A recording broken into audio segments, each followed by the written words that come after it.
Dr. B.V. Tirupanyam Garu, esteemed Chief Guest Madam, distinguished resource persons, dear students, my dear colleagues, and all the participants joining us from various locations. It gives me immense pleasure to welcome you all to this 3-day international virtual conference titled Spring of Life, the Perfume of Nature, organized by the Department of Zoology of Government Degree College, Ravulapalem, East Godavari District, Andhra Pradesh. Now we'll start the proceedings of this conference with a prayer song. I invite Kumari P. Sanjana of Final BSc BJC to sing the prayer song for us. Sanjana?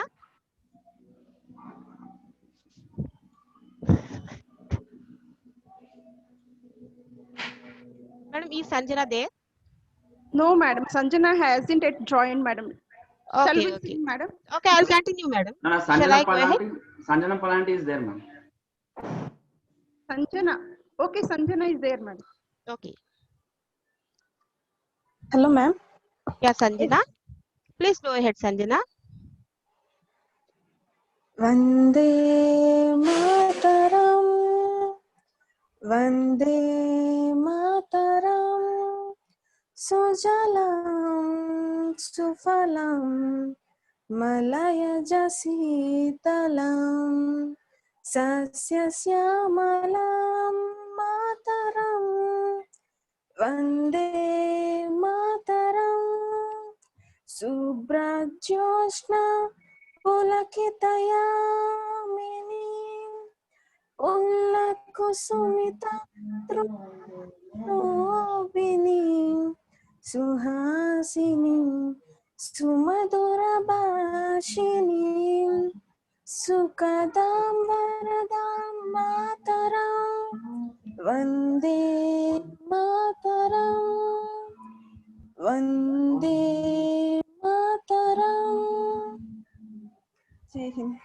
Thank you, dear Sanjana. Thank I you now so much. request the convener of this program, Srimati N. Sunita Madam, lecturer in zoology, to deliver the concept note of this conference.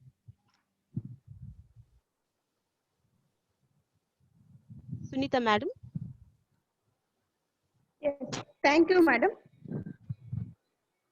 Good afternoon, one and all. Respected Chief Guest, Dr. C. Tulsi Mastanamma, K. Sanjarao Garu, Principal Participants. Greetings to you all from Government Degree College, Ravulapalem. Department of Zoology welcomes you all to this 3-day international conference to be held from 17 to 19 September 2020 on the topic Spring of Life, the Perfume of Nature. As we all know, nature is the wonderful creation of God and humans are no exception from this. Look into a tiny cell of a plant, an animal or a human, and you will be marveled by the way of its organization, the structure and its function. Though they are all cells, they are unique in their performance. As of now, we are all aware of the ongoing crisis, that is the COVID-19. We can assuredly say that the death rate is increasing at an alarming rate. Death is an inevitable phenomenon which is not pleasing or acceptable to the human race, either young or old. On the contrary, new birth or spring of life adds fragrance to the nature, either a plant sapling, newborn animal, or a human baby. We feel very happy when a young one is born in our home. It adds fragrance to the entire family and to the generation. Thus, we can say offspring is a boon from God. But what kind of nature or environment are we going to leave for the next generation? This is the real-time introspective question to all of us. Nowadays, due to human intervention,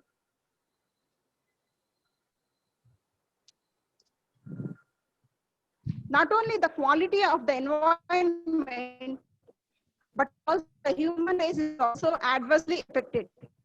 The essence of the quality of nature we are enjoying must also be made available to the next generation without destroying it.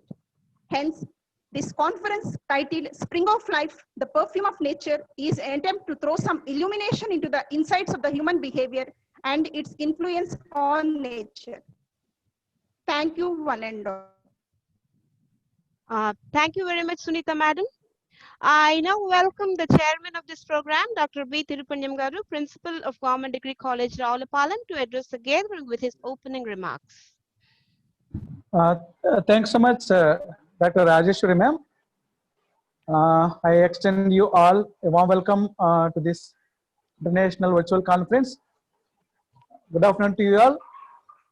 I extend warm welcome to our chief guest and our academic guidance officer from Commissionerate of Collegiate Education, Dr. C.H. Tulsi ma'am. Ma'am, very good afternoon to you all. Thank you very much for joining us despite your busy schedule.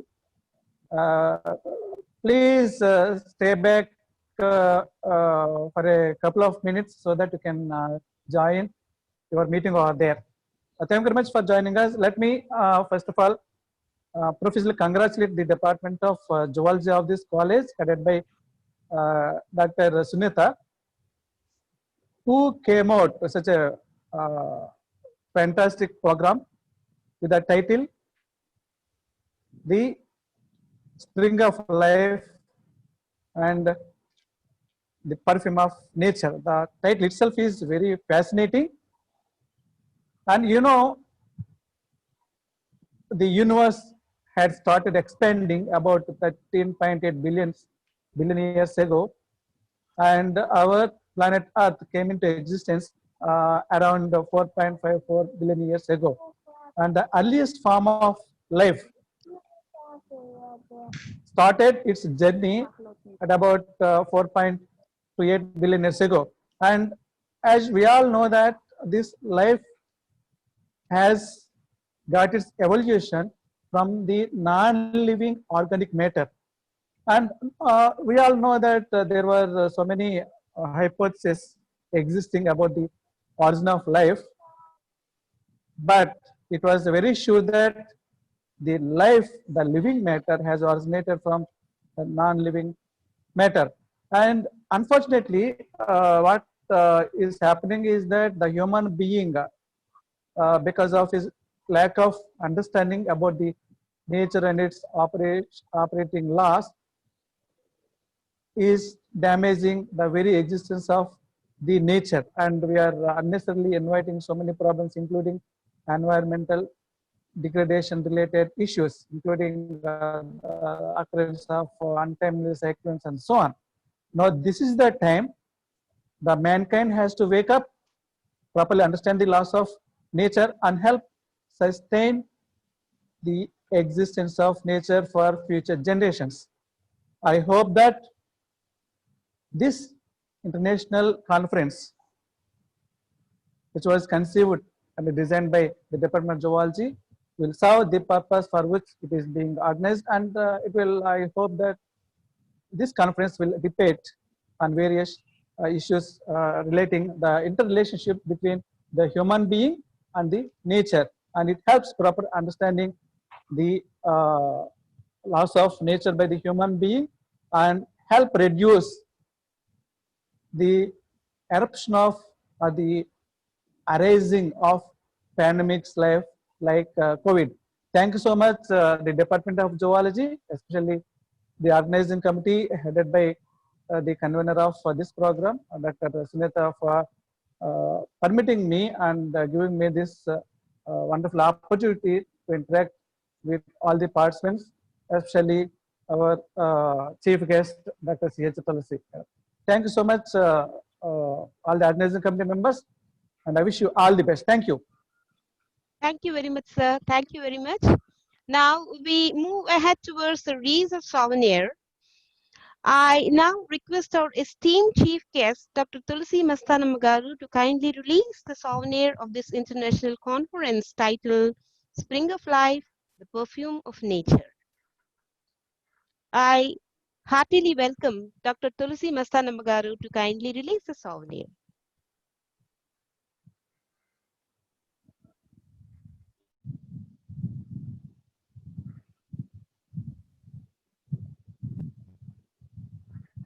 Sunita, madam.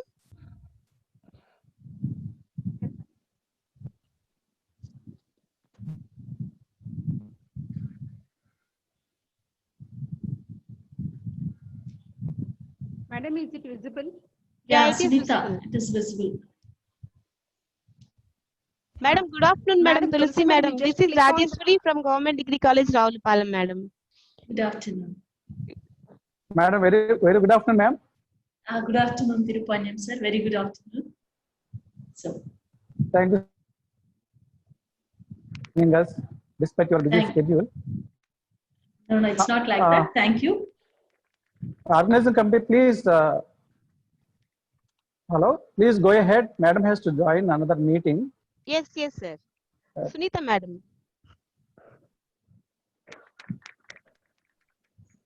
So, Yes. thank you for giving me the opportunity to release this Savanay virtually. Thank you very much. Thank you, madam. It's a pleasure, Madam. Thank you Thank very you, much ma'am. for sparing It your is our valuable privilege, time. madam. It is our honor to get it inaugurated by your madam. hands.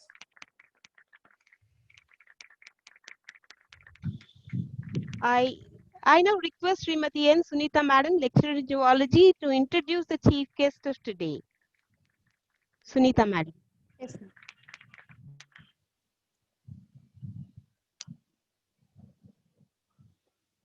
Sunita, Madam. Madam, I'm taking. It's my pleasure to introduce the chief guest of today's occasion, that is Dr. C.H. Tulsi Mastanamma.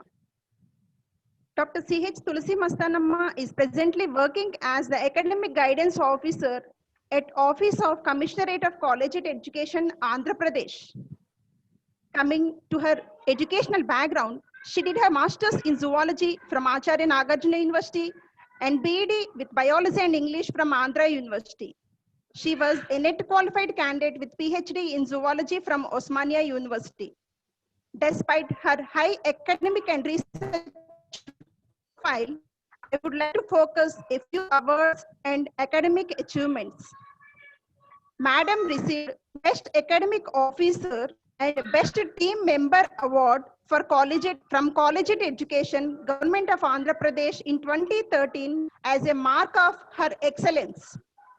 She was selected as RBPT Master Trainer, means Research-Based Pedagogic Tools Master Trainer in 2017.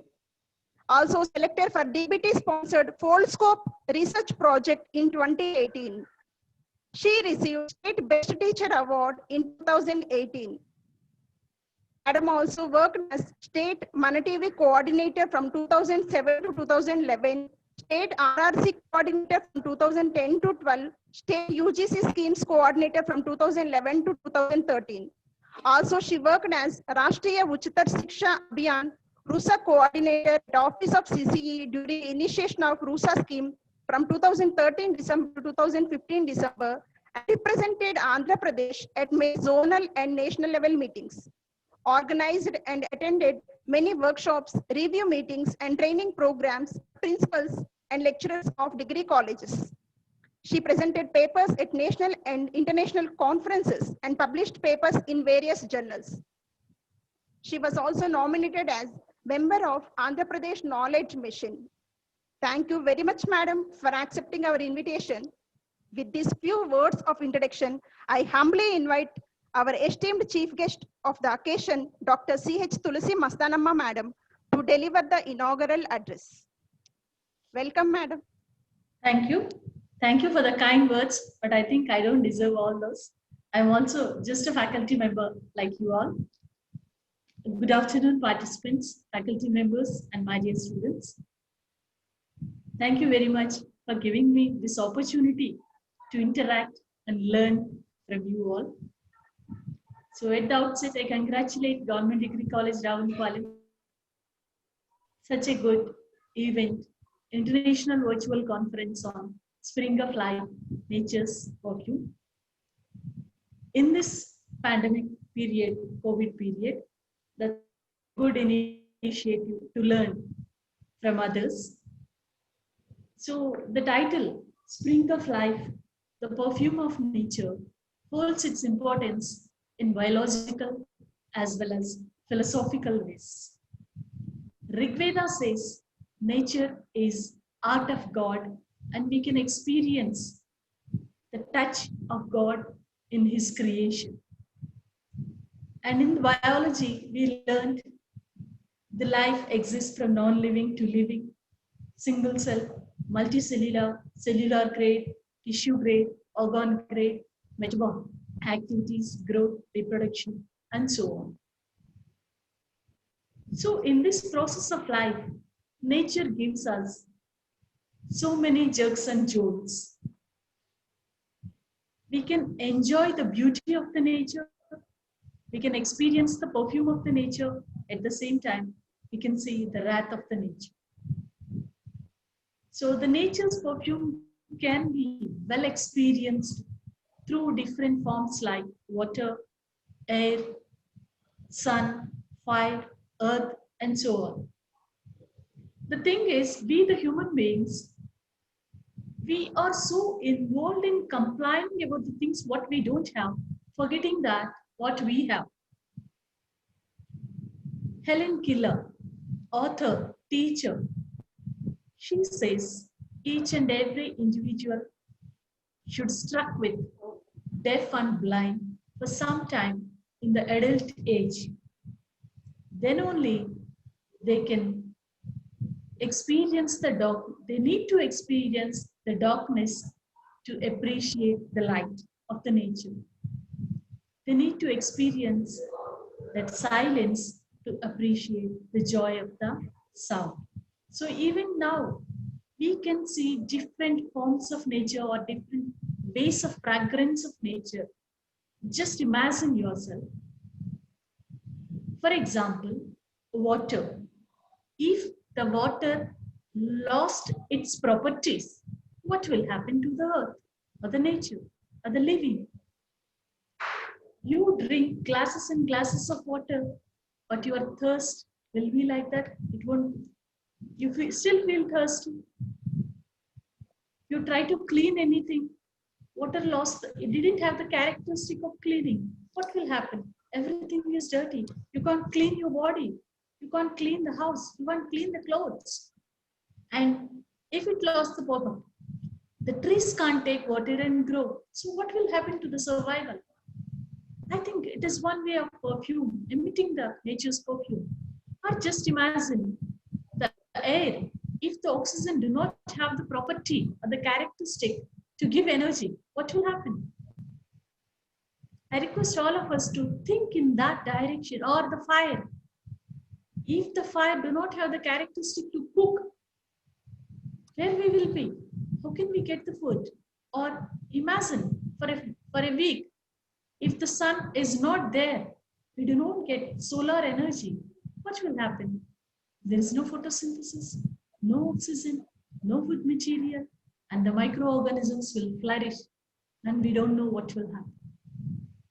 So every day we can experience the perfume of the nature in each and every activity. The thing is, just because it is given like that, we are not appreciating, we are not recognizing, we are not acknowledging the nature. So this is the time to acknowledge the perfume of the life in our journey of life. We live in the world of hurry and worry. So busy that we are unable to enjoy the fragrance of the nature. So this is the time for us to experience the nature's fragrance, nature's perfume, and this is the time for us to say that it is a big surgeon. Nature is a big surgeon. We need to realize that who performs the surgery without giving anesthesia. So the process may be painful and suffering, but the end result is always beneficial to the world. And we need to believe that, because the process of evolution showed that maybe this is also one sort of evolution, I guess.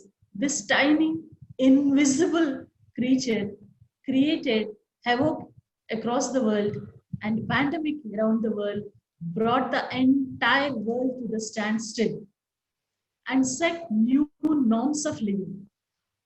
So earlier days, we do have some norms of living, but again, the mankind is learning new norms of living. We are going back to some good habits which gave by the nature to the olden days. In olden days, we won't enter into the homes without washing the hands or without washing the legs. We do follow all those precautions which we are again following now. So nature through some activities may set new norms also. So I feel this is the time for all of us to realize that nature is to satisfy our needs, but not the greeds. As teachers, it is our responsibility to uncover the values of the life, to make the students understand the importance of the nature and respect the nature. And this is the time for us to teach the students all these characters. And I wish all of you a success for this conference. Thank you for giving me this opportunity. Thank you very much, respected Tulsi Madam, for sparing your valuable time for us, Madam. Your presence added grace to this program, Madam. We are grateful to you for being here in spite of your busy schedule. Thank you once again, Madam. Thank you for being with us. Thank you. Thank you. Thank you, ma'am.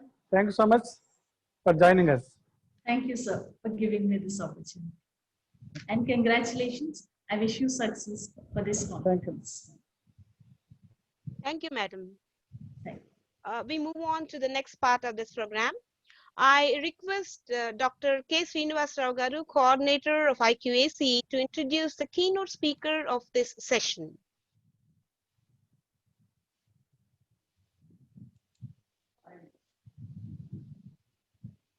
Srinivas sir. Sunita madam. Yes, madam. Sir is not there, madam.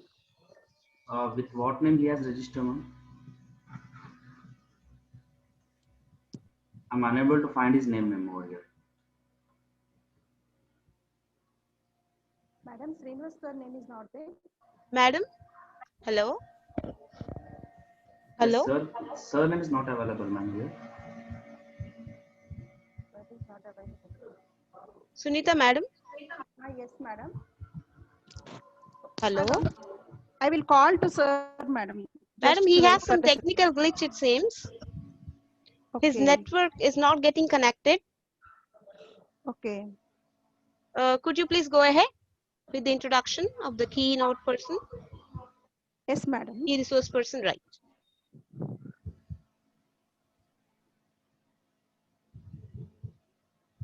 Hello.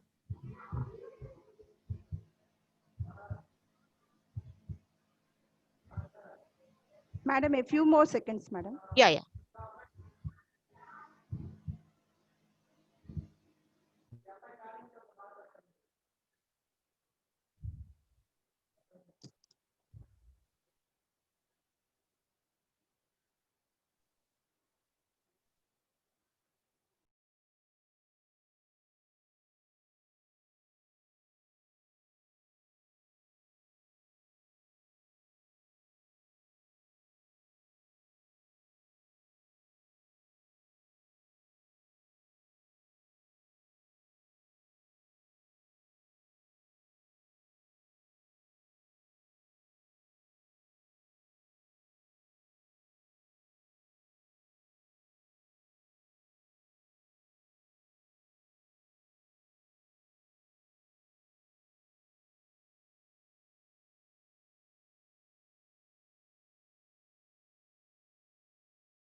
G. Swati is going to introduce the keynote speaker. Now, Dr. G. Swati is going to introduce the keynote speaker for this session. Over to Swati. Swati, unmute yourself. Hello. Yeah. Yes, you Good are morning audible. to everyone. It's my pleasure to introduce. Yeah. Good morning to everyone. It's my pleasure to introduce Dr. K. Sathivel Reddy sir. He is my guru also. As a register, he worked as a registrar of SV University during 2012 to 2004. He contributed much for his improvement for financial status of university with an increase of 25 crore budget allocations from 75 to 100 crores in 2014. And also he had visited so many countries, and in his view he has visited University of Cambridge, UK, and he was a Commonwealth Fellowship from 2009 to 2010. He was visiting scientist in Biotechnology Division, National Institute Standards and Technology, NIST, Guttensburg, Maryland, USA. He was research associate in Department of Pharmacology, SIU, School of Medicine, Springfield, Illinois, USA. He was a lecturer and senior scientist, Government Degree College from Puttur, 1983 to 1992, and research fellow, Department of Zoology from SV University from 1979 to 1983. In additional charges, he was the warden of SVU College Hospital 2004, 2005, and 2007. He was awarded many honors and awards in his career. The UGC Empowered Committee on Basic Science Research recommended for the prestigious UGC BSR Faculty Fellowship on Superannuation from 1st September 2018. AP State Teacher Award from 2014 at university level, presented by Department of Higher Education, Government of AP at Guntur, India. Merit of Excellence Award by International Society for National and Healthcare in connection with the First World Congress in Pharmaceutical Sciences and Chemical Technology in Colombo, Sri Lanka in 2013. He was a Fellow, Association of Biotechnology and Pharmacology 2012. Bharat Jyoti Award by India International Friendship Society, New Delhi in 2012. AP Scientist Award in Biological Sciences for the year 2011, awarded by EPCOST, Government of India, Andhra Pradesh, Hyderabad. Awarded Commonwealth Fellowship in the year 2009 to 10. Wealth Services Commissions UK, tenable at University of Cambridge, UK. Who's the Who in the World 2010 by Marcus, Teacher of Excellence Award by SV University 2008 to 2009. Awarded Fellow of NISA, New Delhi. Awarded Fellow of Andhra Pradesh Academy Science, Hyderabad.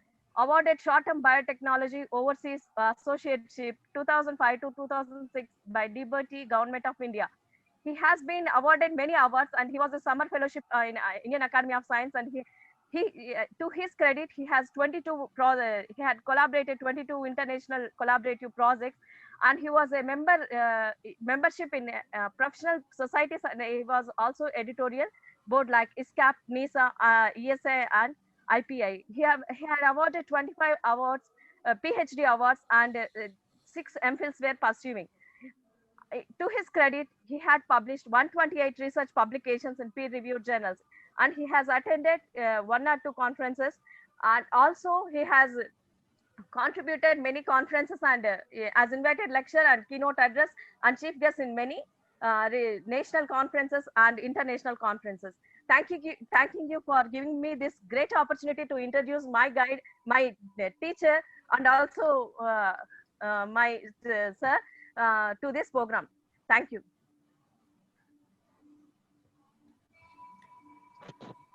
Thank you, Swati. Thank you, Swati, for nice introducing to the participants as well as the organizers of this conference. Now, I think it is my time to go for a keynote address. Am I correct? I think my video is working. No, no, sir. No, sir, you are not visible. No, sir. No, sir. No, not visible. It shows in the participant that the video is showing a red light. You know how to. I mean, the organizers have to. Sir, right now you are course, sir. You can. Devendra, sir, please. No, sir. You are course, sir. You can on your video, sir. Can I? Okay. The host is asked to start your video. Okay, start my video. No, Okay. sir. No, You sir. just click Yeah. on the video, sir. Yeah, Yes, yeah. sir, it's now now working. coming. Now it's connected. Okay. Yes. Good afternoon to everybody, and I'm happy to participate and in this conference.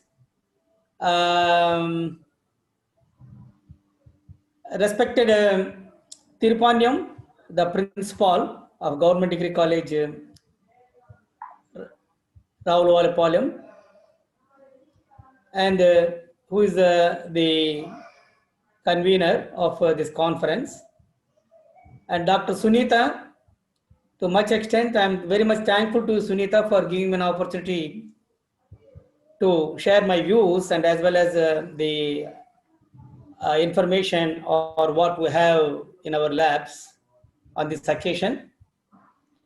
And I'm thankful to the chairperson of the session, Dr. N. Srinivas, and the rapporteur of the session, Mrs. C. Rajeswari, and the whole conference team, as well as the participants from different locations of the global area. Now, when the broad aim of the theme of the conference says that it fits everything, as the Madam Tulasi was telling that the fragrance of nature is much.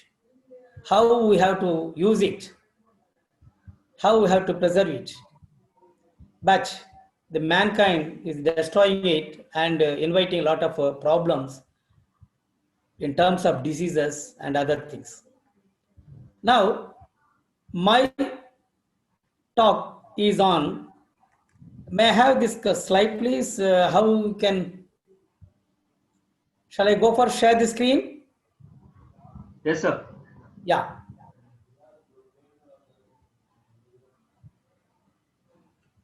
So,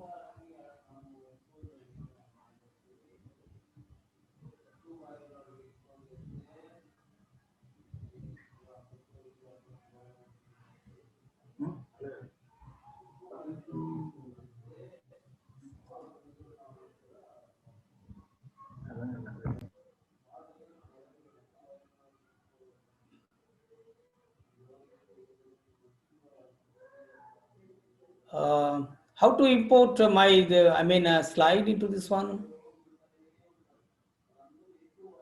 Sir, where is your PPT? slide, sir? My PPT is there on my desktop. Yeah, just you directly click on that, sir. Directly you click on that, sir. Okay, thank you. Yeah. Click on the slide view, Yeah. sir. Yeah. Down. Now my slide is visible to everybody. Is it not? Yeah. Yes, sir. Yes, sir. Yes.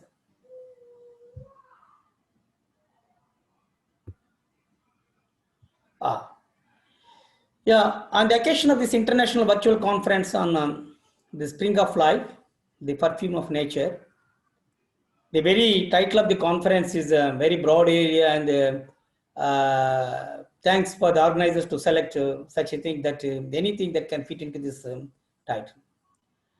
Now, I would like to talk on management of non-communicable disease, which is associated with the pandemic disease for better life. Because the non-communicable diseases are existing, and everybody with an age and other things, everybody is having either diabetic patient or a heart problem or cancer problem or something. Now, during this time, when we are facing the pandemic disease, everybody knows about the COVID-19, which is a pandemic in terms of because it is encompassed the entire world, starting from the Wuhan of China, and now we are, facing a lot of problem in India, and how we can manage the non-communicable disease, especially by having a natural-born medicine plant, Acalypha indica.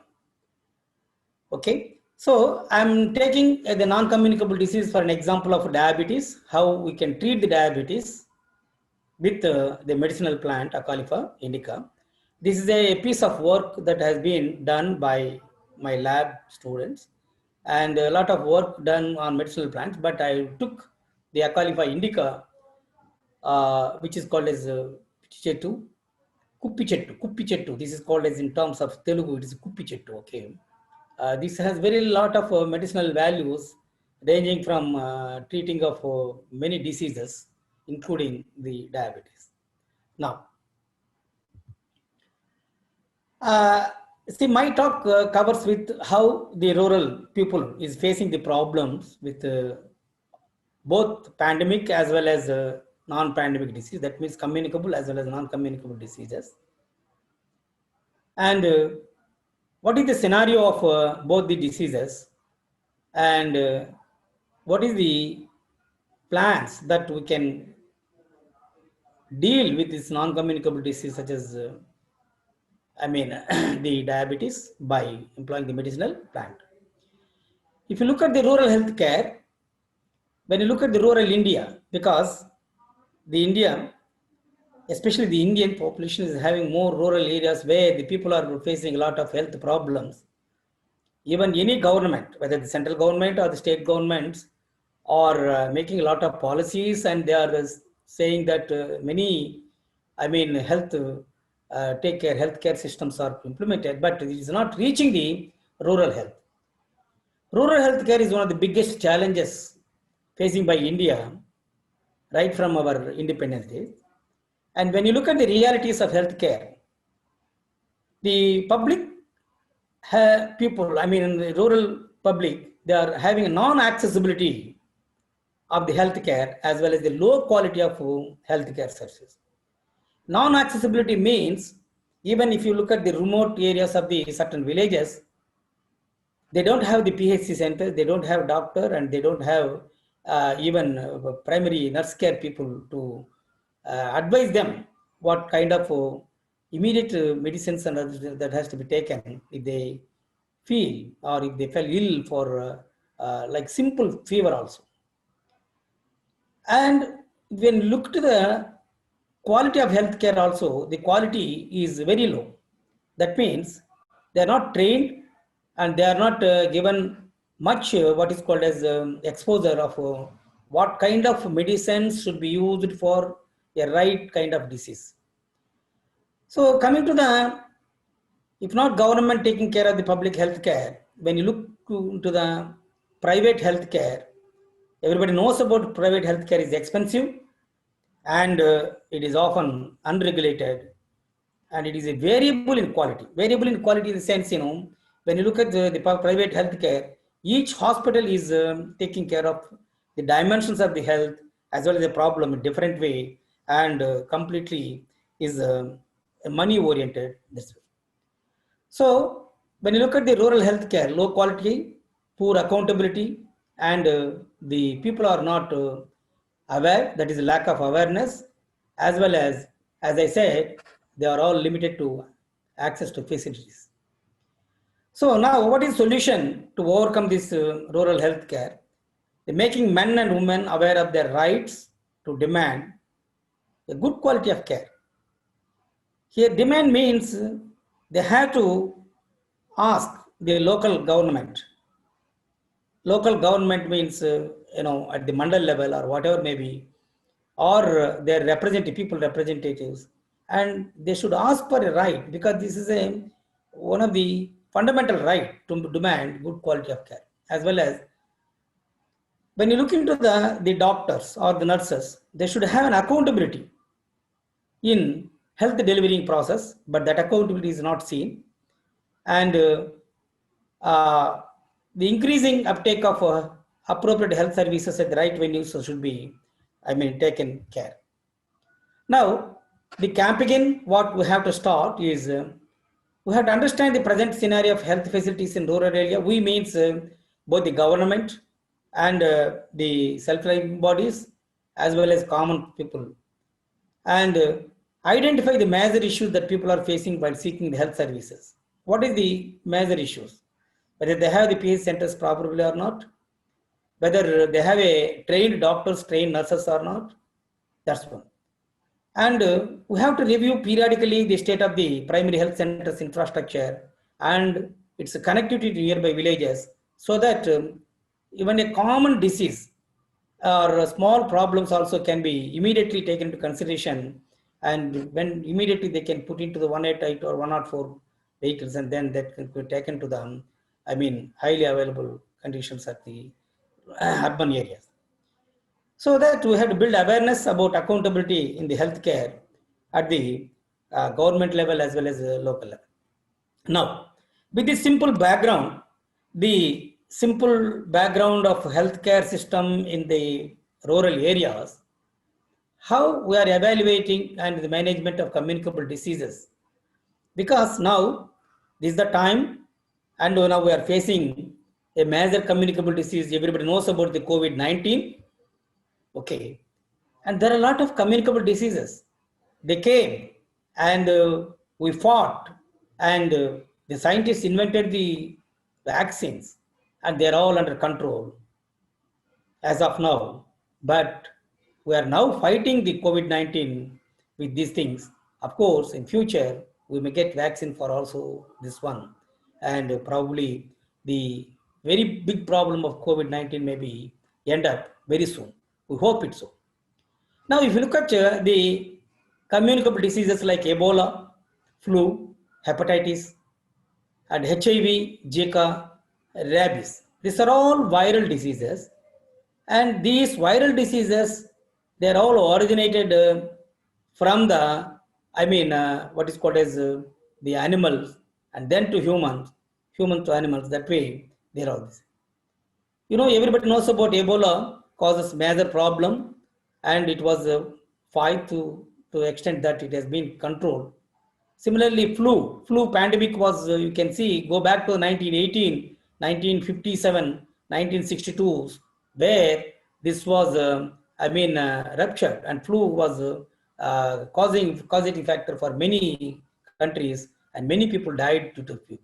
Similarly, hepatitis A and B, tuberculosis. Tuberculosis is a disease caused by the bacteria, and HIV/AIDS, Zika, rabies.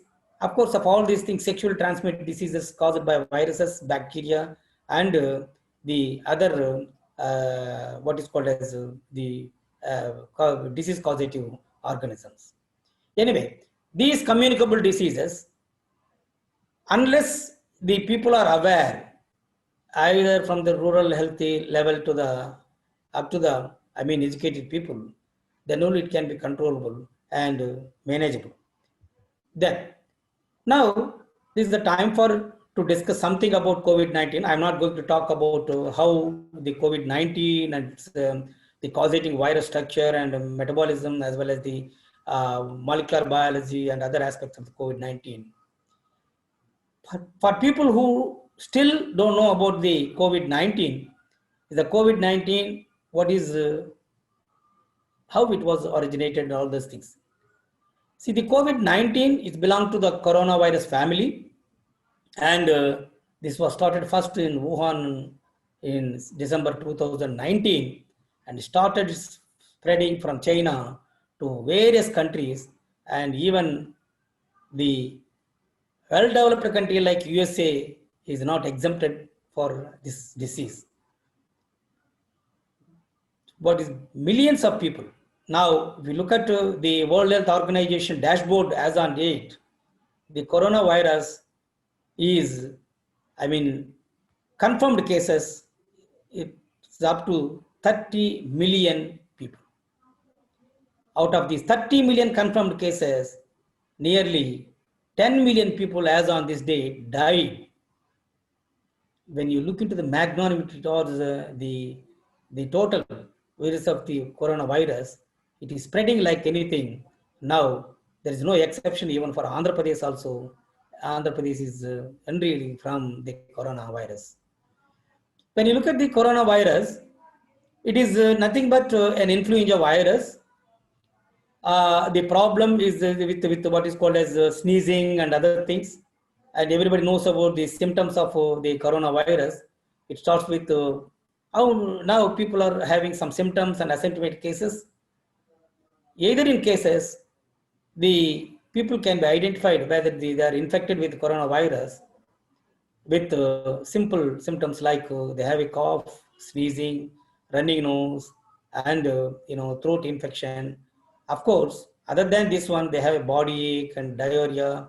All these things also be there in that one. In non-symptomatic cases, that is asymptomatic cases, even you cannot see the virus symptoms, such what I said earlier.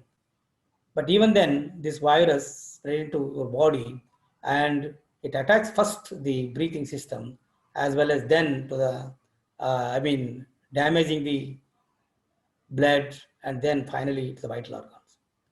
Now, how it spread, everybody knows it's from human to human. And only thing that the safety measures that you have to wear the mask and you have to maintain social distance and you have to clean your wash your hands thoroughly whenever you go out and all those things. All these things everybody knows about it, but people are not practicing it. They know aware of it, but they are not practicing, and that's why it's spreading like anything. Now, why I'm taking this kind of things means, though it is a communicable disease, it is fatal in case of people who are having already a non-communicable disease like the heart problem or diabetic problems. The people who are not having diabetics or heart problems or other problems, other health problems like non-communicable diseases, easily they are recovering within 14 days and they are well recovered. With like their immune system is developed and then if they take a little bit care, then certainly. But the people who are having non-communicable disease like diabetes and other problems, they are succumbed to this one. And if they are not followed, the medical care is not taken very well or immediately, they are ultimately leading to fatal death. Now, evaluation management of non-communicable diseases. The non-communicable diseases, which are also known as chronic diseases, are not passed from person to person, as like that of the communicable disease. But they are of long duration and generally it's a slow progression. Here I want to stress on slow progression. Whereas communicable disease is a rapid progression, whereas the non-communicable disease is a slow progression. And to mention, I would like to say there are 4 main types of non-communicable diseases. One comes under the cardiovascular diseases.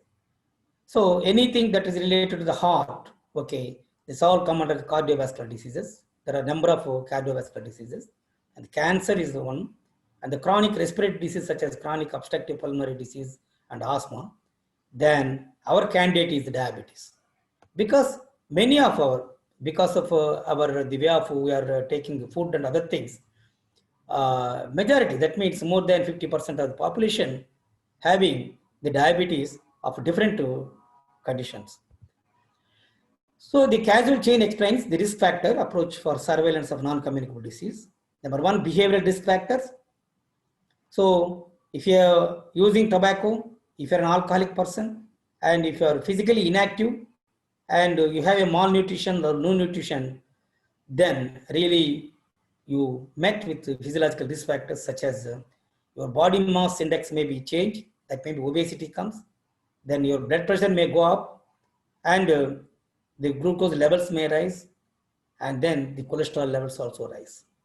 So finally, that leads to the non-communicable diseases like heart disease, stroke, diabetes, cancer, and respiratory disease. Now, I would like to, in the coming slides, to to say some what is called as statistical data regarding the communicable, non-communicable diseases as far as World Health Organization and other research studies.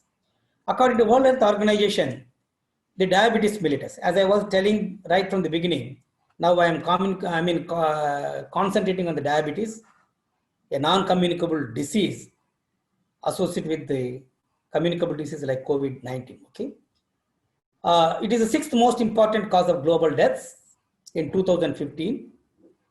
In 2017, there was 146 million people with diabetes mellitus in rural areas. Though the rural areas people are very active, they are having staple food, but it is more in case of even the rural areas also right now. While 274 million people lived with diabetes mellitus in urban areas. So compared to the rural, more people are there in the urban. This is the one. See, the global prevalence of diabetes mellitus is estimated to increase from 8.8% in 2015 to 10.4% in coming 2040, that is 2040, which may be equaling to 642 million people. 42 million people means, so more than 40% of world population will expect it to have the diabetes mellitus.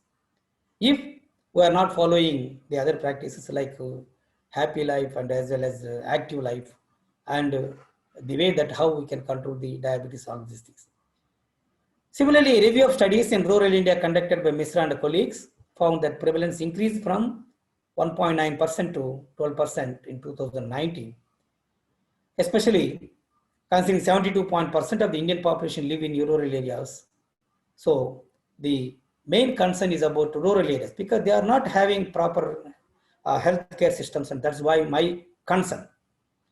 Now, although the Indian urban population has access to reliable screening methods and anti-diabetic medications because they are very accessible to the medical people, such health benefits are not available to the rural patients. There is a disproportionate allocation of health resources between urban and rural areas. This is what I was telling right from the beginning. In addition, poverty is the main other thing. In India, 85 to 90% of all healthcare costs are borne by individuals and their families from household income. Why I am telling this figure, if you go to USA, your healthcare is taken by the government and everybody is in, you have to go for the insurance. Health insurance is most important. But still, it is lacking or lagging behind even in India, where if you have a health problem, you have to meet all expenses on your own by the government. There is no health insurances, proper health insurances, and even then health insurances is there, it costs more. So direct expenses consume 27 to 30% of household incomes of rural and urban poor people, while the middle class people problem. Similarly, Ramchandran et al. Analyzed the annual family income, which was higher, and the cost of diabetes in India reported ambulatory care constitutes 65% cost. All these figures, why I'm telling that, how the even then non-communicable disease, for example, even communicable disease, COVID, a person who affects with COVID, if he joins in a COVID hospital managed by the private, per day they are paying nearly 20 to 30,000 rupees. If a person is staying for nearly 20 days, it costs them nearly 4 to 5 lakhs. If it's cured, that's okay. If they are not cured, nearly 20 to 30 lakhs they are spending in the what is called as leaving to the people without any proper care. So the government of India launched the national program for prevention and control of cancer, diabetes, cardiovascular diseases, and stroke. As of March 2017, non-communicable disease cells, so they are improving. The only 719 districts were they identified, which means that nearly half of the country still remains uncovered under this program. Now, with this, all these things, the science and technology can be leveraged for improving healthcare and rural development in India. Then only the communicable diseases or non-communicable diseases can be, taken care of. Now, let us look into the diabetes, how diabetes happens, and what is the molecular mechanism that is involved in diabetes, and how it has been treated by the what is called as medicines, and what are the candidates for the medicinal plants side. Diabetes is characterized by metabolic dysregulation, primarily of carbohydrate metabolism, and it is manifested by hyperglycemia, more glucose in blood. It results from defects in insulin secretion or impaired insulin action, or they may be both. So if you look into this figure, here this is the insulin. This is insulin, okay, and these are the insulin receptors of your cell.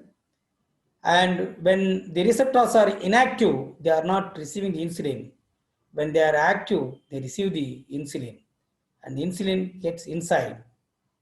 And similarly, there is glutaphore receptors are also on the membrane.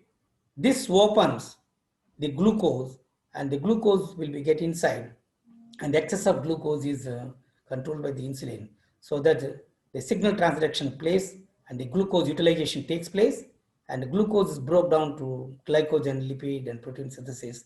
That way glucose has been utilized, so that glucose levels are maintained within the cell within normal limits.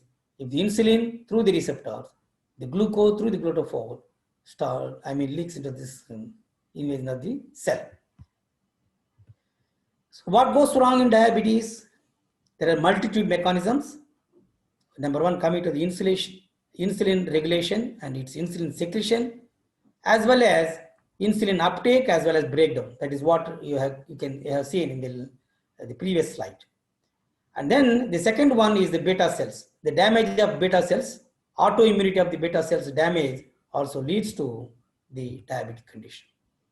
When looking at the diabetes symptoms, people who are having diabetes, they may have the polyuria, that means frequent urination, polydipsia, excessive thirst, and polyphagia, excessive hunger, and increased appetite.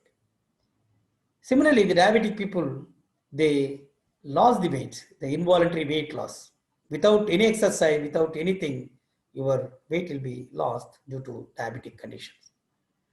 Now, there are different kinds of diabetes, type 1, type 2 diabetes, and the other things. The type 1 diabetes, which is due to autoimmune destruction of pancreatic beta cells.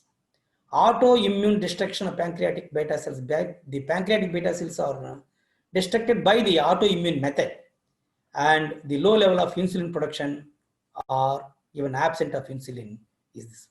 And this figure shows that the autoimmunity, where the CD8 T cell and CD4 T cell plays important role in autoimmune process of this is a beta cell, pancreatic islet. You can see the beta cells, and they're all autoimmunity, and thereby the CD8 and CD4 cells destruct the beta cells, so that beta cells are responsible for the insulin secretion, and thereby that is a problem. So this leads to this way, and then finally this is the destruction of the insulin.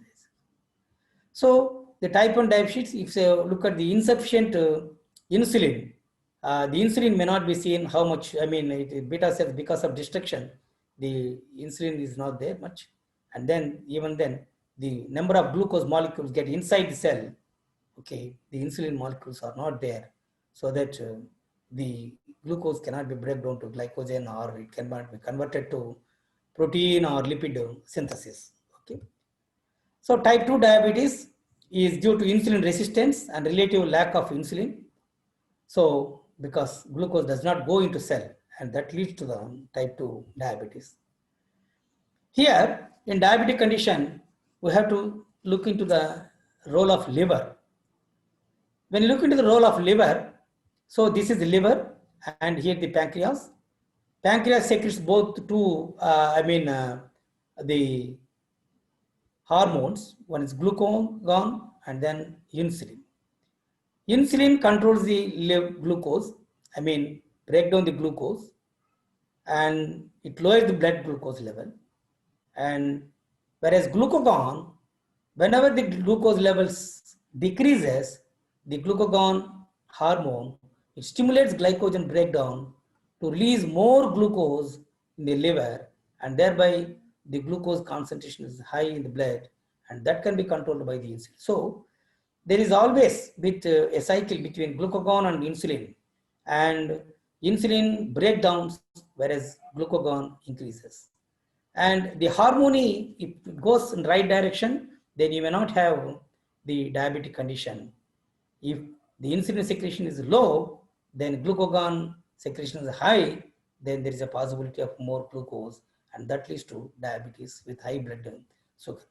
So these are the diabetic ketoacidosis that leads to death, liver function and related diseases in diabetes condition. Now, in both types of diabetes, both type 1 and type 2, the prolonged periods of high blood glucose levels can have dangerous consequences leading to kidney disease, heart disease, nerve damage, and retinopathy, among other conditions. Now, this point we have to, remember, notice very well. Even the communicable diseases, virus or bacteria, whatever may be, if they attack a person who is having diabetes, because the diabetic fellow is having more glucose in the blood circulation, glucose is very much accessible and very much useful for the flourishing of these disease generated organisms like virus or even the bacteria.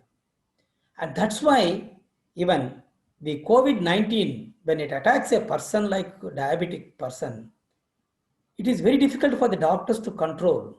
The reason is, because it has very much available nutrition in the form of glucose in the blood, and it can grow very fastly and it flourishes.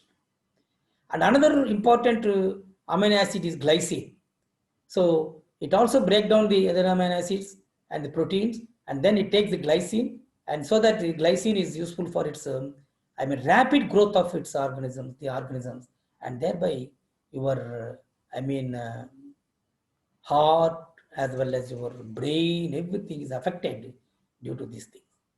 So that's why the reason the doctors advising very much, when you are affected with COVID, you must take the nuts as well as the what is called as regular food substances, the leafy food substances and other things, so that you will have a lot of what is called as minerals and zinc, what is called as other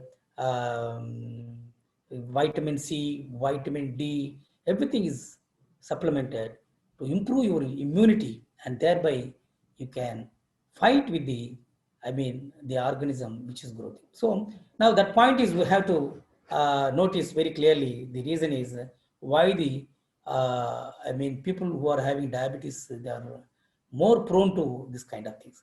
Certain important management is needed to restrict the diabetes complications by control the blood glucose levels. Of course, the metabolic disorder to prevent sudden deaths. The one of the important is physical activity. Even COVID-19 people who are affected, they should have a regular physical activity.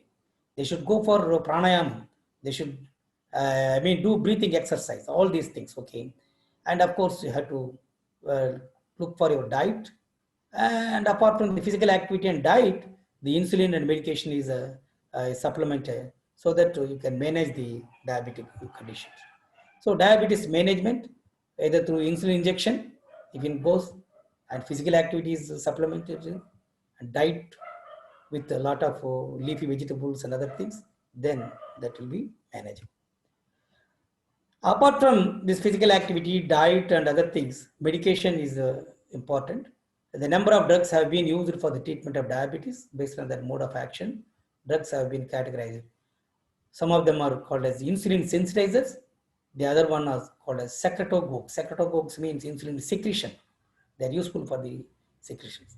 These are the insulin sensitizers to reduce the insulin resistance in kidney, liver, and heart. Metformin, phenformin, buformin. These are the medicines advised by the doctors, physicians for the people. And thiazidamines, this is rosiglitazone and pioglitazone, troglodyone, or the derivatives of these things for the insulin sensitizer. The secretagogues are drugs that increase insulin output from the pancreas. They secrete more, okay. And the drugs are sulfonylureas like tolbutamide, acetohexamide, torozamide, and chloropropamide. So just I want to give that medicines as well as physical activity and diet and other things. Now, if you look into the anti-diabetic medicinal plants, now it come to the point, because right from Charaka Samhita, Ayurvedic in our country, our ancient doctors, they advise more on the medicinal plants usage. From there, we had a lot of other, what is called as the Ayurvedic and Unami, these plants and other types of drugs and other things used. So the anti-diabetic medicinal plants in the world, when you look into the percentage of anti-diabetic medicinal plants, so it is more in case of Asian countries. 56.9% of plants are available in Asia. Out of in Asia, when South Asia constitutes 36% of plants that used for anti-diabetic conditions. So South Asia, where our India exists, we have a lot of medicinal plants that that can be used for the anti-diabetic purposes. And Cherak in 600 BC made the scientific classification of herbal drugs based on remedial properties. So he has mentioned very clearly in Charaka Samhita, a legendary book of on this one. Since the time of Charaka and Susruta, indigenous remedies have been used for the treatment of diabetes. When you look into the medicinal plants, the phytochemicals are important. The phytochemicals really, they are working against this, not only diabetes, other kinds of diseases. The phytochemicals are alkaloids, flavonoids, glycosides, glycolipid, and galactomycin, polysaccharides, and peptidoglycan, hypoglycan, guanidine. All these, phytochemicals, they're all present in the medicinal plant. Medicinal plant in the sense, if you take leaf, if you take stem, if you take bark, if you take root, if you take any part of the medicinal plant, each part may have one or other these what is called phytochemicals more, and if you can identify a right phytochemical for right disease, certainly that part of the medicinal plant, suppose for example, in some cases leaves only be used, in some cases only bark, in some cases medicinal plant medicines uses roots. That is why these phytochemicals constituents are taken into consideration. Then we have to such use that medicinal plant for the treatment of the disease. So anti-diabetic medicinal plants in India were already identified and they were all established. So for example, Allium cephas is very good anti-diabetic. If you use more onions, onion rich in your food preparations, certainly you will have control over the diabetes. Similarly, Allium sativum. So, meeku ఎర్రల్లి తెల్లల్లి అని అంటారు అన్నమాట. Okay, so దీనిపై similarly aloe vera. So these are the three, just I want to say there are a number of additional medicinal plants already identified by the diabetic, but our research group, we have screened a lot of anti-diabetic properties with preliminary studies on ginger, anona, xanthium, pepinilla medicinal plants. So we got promising results to reduce the diabetic complications. In this research, we attempted the Acalypha indica, whether it has any anti-diabetic properties or not, how it can, what kind of polyphenols or what kind of fractions that can be, used for the anti-diabetic. So Acalypha indica, so if you look at the scientific classification, so it comes under the 4-BAVC family and malphidiales and eudicates. So in Telugu, the Acalypha indica is called as Mutpinda or Kuppi Chettu, and this is the plant, medicinal plant, Acalypha indica. Everybody can, most of you are aware of it, how the plant is there and plant is available and plant can be seen as Acalypha indica. So apart from the diabetic one, that what we are, screening right now, It has a lot of medicinal values. It is used for wound healing. It is used as antimicrobial, and it is used as anti-diabetic activity right now. And it has a lot of antioxidant properties, and it is used as antifungal, and it is used as anti-inflammatory also. So it has a lot of medicinal values. So now what we did in our lab, how we collected and how we prepared the extraction and how we did the work on a rat as an animal model to see whether it has anti-diabetic properties or not, to test certain biochemical properties. In this lecture or in this keynote address, I'm presenting only certain biochemical aspects, not extend to the total molecular biology aspects, because it takes a lot of time to go into things.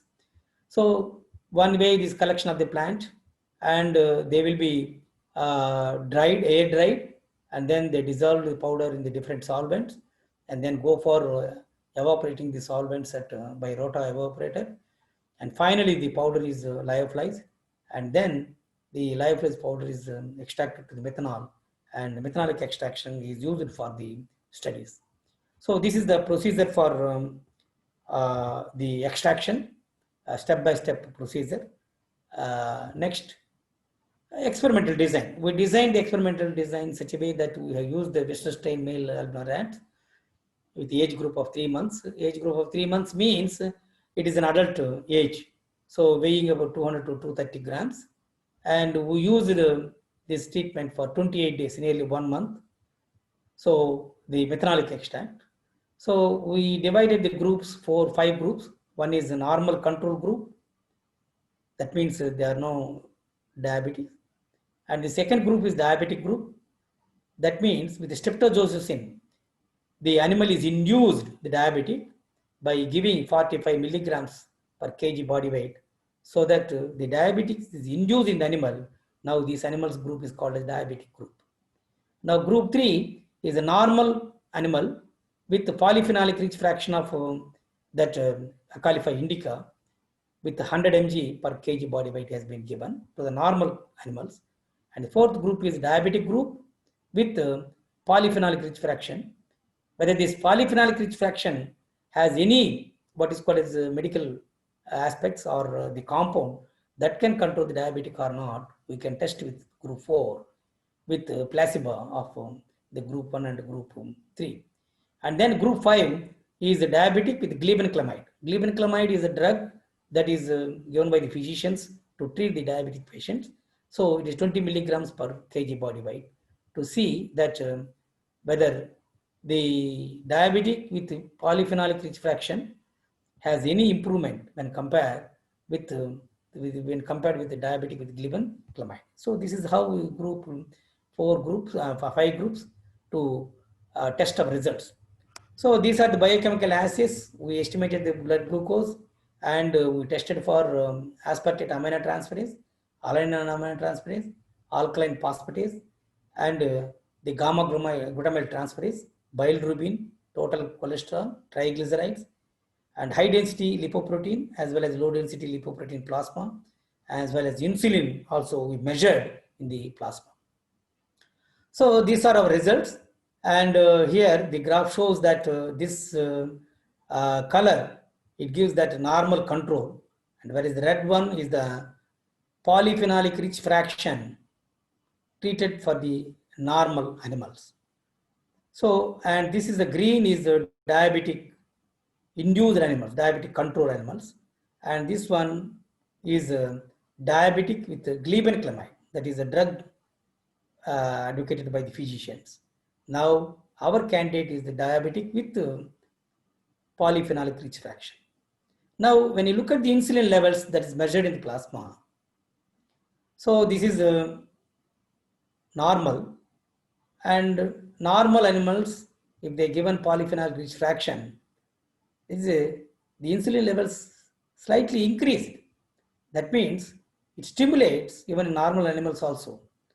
Then whereas the diabetic animals, naturally the insulin level goes down, so they have low levels of glucose, insulin.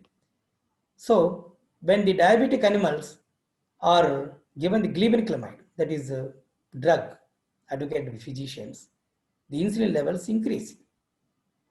The same diabetic animals given the what is called as polyphenol rich fraction, you see there is a slight increase, if not equal to the level of glibenclamide, there is an improvement. And this improvement, maybe if you increase the dosage, or if you find out by the next hour's studies shows that molecular biology studies, we isolated the correct fraction, and that fraction result improves, increases the insulin level. This is a crude fraction, and that's also. So this graph shows that there is something in the polyphenolic rich fraction that can stimulate the insulin levels in case of diabetic patient. Similarly, glucose levels, here the glucose levels are, in case of treatment, diabetic is highly increased, where it is decreased. Here it is also decreased to the level of this one. So the glucose in the blood is decreased by this one. So these are this. So when you look at the administration of streptozotocin, there's a significant increase in blood glucose level, whereas decrease the insulin levels.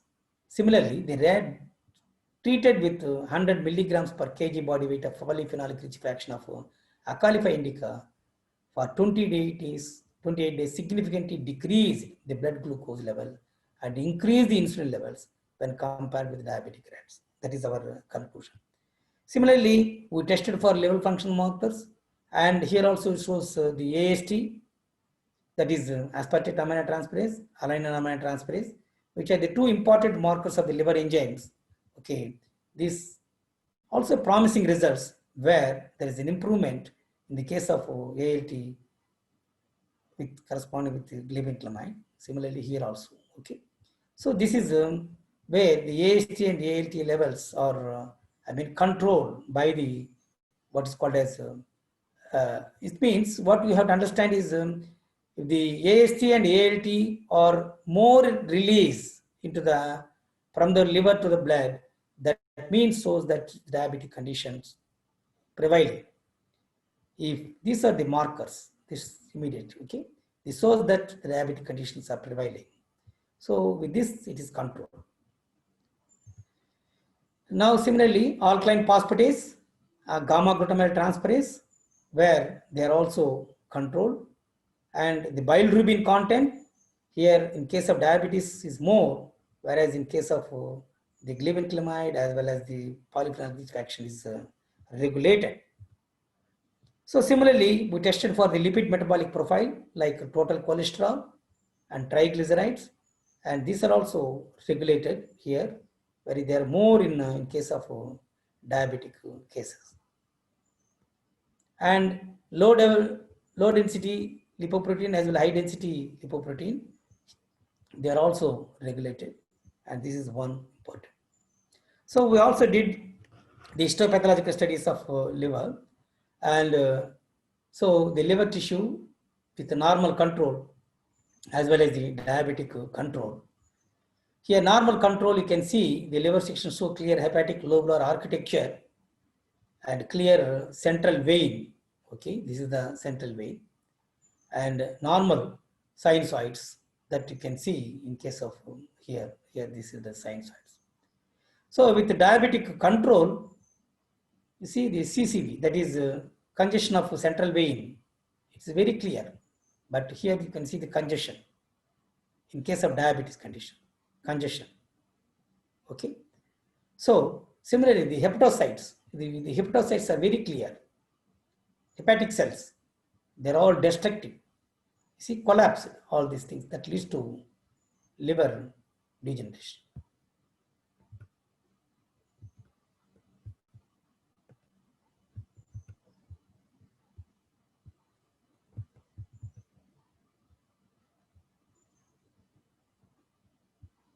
What happened to my next slide is not going through. I don't know why it. Anyway, so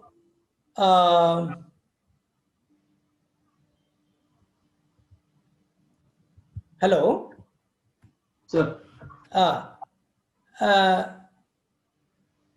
See, my next slide is not going. I have 2 more slides are there. Okay.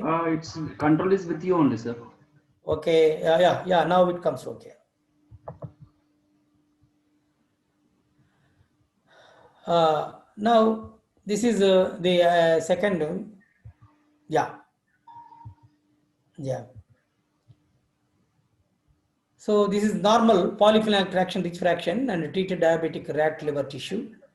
So you can see the difference, much difference of this one with when compared. This is the diabetic as well as the normal one. Okay. See a lot of destruction, other things. This with VN is very clear. And this is alkaloid rich fraction, that is polyphenolic rich fraction, which we have shown. And we have similarly tested for the alkaloid rich fraction and what is called as the comparison of diabetic with alkaloid rich fraction as well as the polyphenolic rich fraction of the Acalypha indica. Both of them are promising. Both of them are promising results. And this is a glibenclamide treated with a favorable drug. And here the central vein is clear. Everything. This is summary of this our research with up to the what is called as the biochemical studies level only. The polyphenolic rich fraction showed anti-diabetic and hepatoprotective activity in the streptozotocin induced diabetic rats. The polyphenolic rich fraction showed hypolipidemic effects. Finally, we conclude that polyphenolic rich fractions of Acalypha indica shows it has an anti-diabetic, antioxidant, and hypolipidemic and hepatoprotective activity in diabetic condition. That is our conclusion, taking into consideration of both at the what is called as the gene level as well as molecular biology level research work. So thank you for giving me an opportunity to share my views about our a part of a piece of our research work with the audience who participated in this international virtual conference on Spring of Life. Okay, all these conferences. Thank you, the organizers. I once again thank the organizers for giving me an opportunity. Thank you. Thank you very much, sir. Thank you very much, Professor K. Satyaveli, sir, for the detailed and highly informative presentation on management of non-communicable disease with special emphasis on diabetes. And it helps us to ensure a better and healthy life and also the medicinal properties of different plants. Thank you very much, sir. We are grateful to you for sparing your valuable time for us and for being with us today and being the keynote speaker for this session. Once again, thank you very much, sir. Thank you. Thank you. Thank you, sir. Rajeshwari. Now we move on to the technical session. Before moving on to the technical session 1, I request the participants to post your queries in the chat box, please. Any questions from the participants? Participants are requested to kindly post their questions in the chat box. Or you can unmute yourself and ask your question.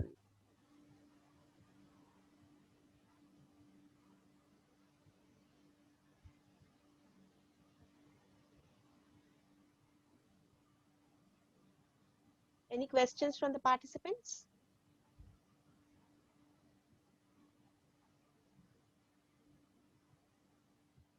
Okay, madam. If no questions, we will move to the next session, madam. Yeah. I don't. What is the average age to get diabetes? That is the question, sir. Asked by Priyanka. Yes. Yeah. We cannot say what is the exact diabetes average age means, even infant people, they have the like kind of diabetes. And diabetes, if it is a hereditary process, you may expect it even at the early ages also, provided if you maintain physical conditions, it may prolong. But whatever may be, generally based on your lifestyle means whether you are healthy and the food habit and the way of how much glucose amount of food you are taking into consideration, and your obesity, all these things, the diabetes may see in between 40 and 50 years. between 40 and 50, certainly. If you are not following the good habits of food habit as well as the practice of healthy practices of your lifestyle, it can be seen in between 40 and 50. Okay, but there is not, if you can't assure that even at 60 also you may not get, 70 also you may not get, 80 also you may not get. Okay, there are several reasons. One is the genetic reason. The other one is yourself, how you are destructing the beta cells of your pancreas. Okay. Okay, sir. Okay. Thank you very much, sir. Thank you very much, sir. Sunita, madam. Hello. Madam. Shall we move on to the next session, madam? Yes, madam. Sure, madam. Thank you, sir. Thank you very much, sir. Thank you. Thank you. Thank you so much. Thank you, sir. Thank you, we move- Satyavel Reddy, sir. Thank you. We move on to the technical session 1. I request Dr. T. Srivaram, madam, lecturer in chemistry, to introduce the resource chairperson of technical session 1, Dr. N. Srinivas garu. I request Dr. T. Srivaram, madam, to introduce. Thank you very much, madam. Yes, ma'am. Thank you. Respected Principal Garu, Dr. B.V. Tirupanyam, sir. Respected resource persons, esteemed guests, invitees, and lecturer friends, and all participants of today's conference. A very good afternoon to you all. This is Dr. Srivaram, lecturer in chemistry, taking the privilege of introducing the resource person of this technical session, Dr. Nutalapati Srinivas Garu. Sir, Dr. Nutalapati Srinivas Garu was born on 29th August 1971. He was working as lecturer and in charge of Department of Zoology, PR, Government College, Autonomous, Kakinada, East Godavari.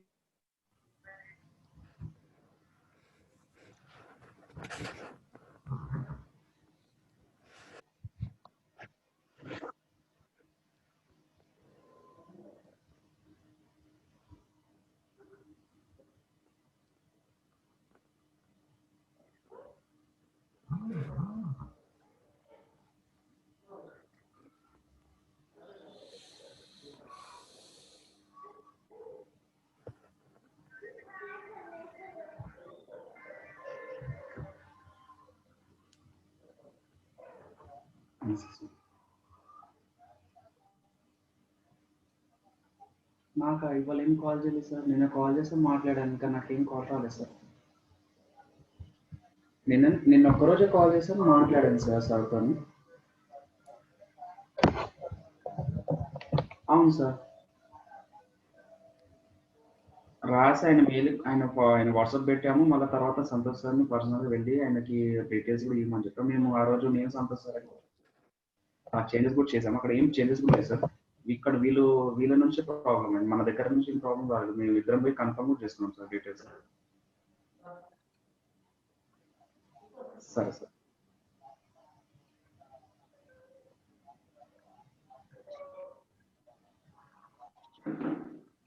సరే sir.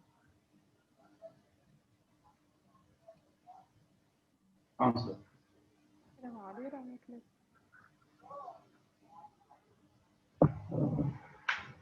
Okay,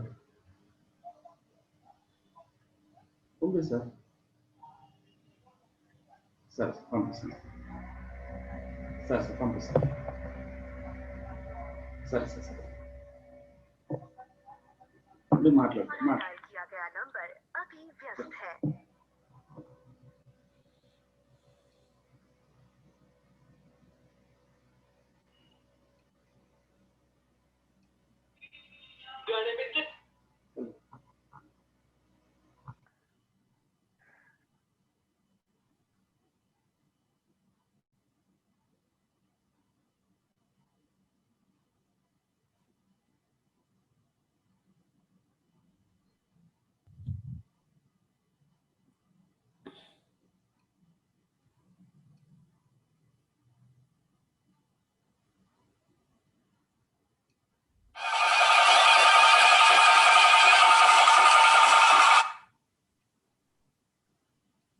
Sir, sorry for the interruption. Please bear with us for a few minutes.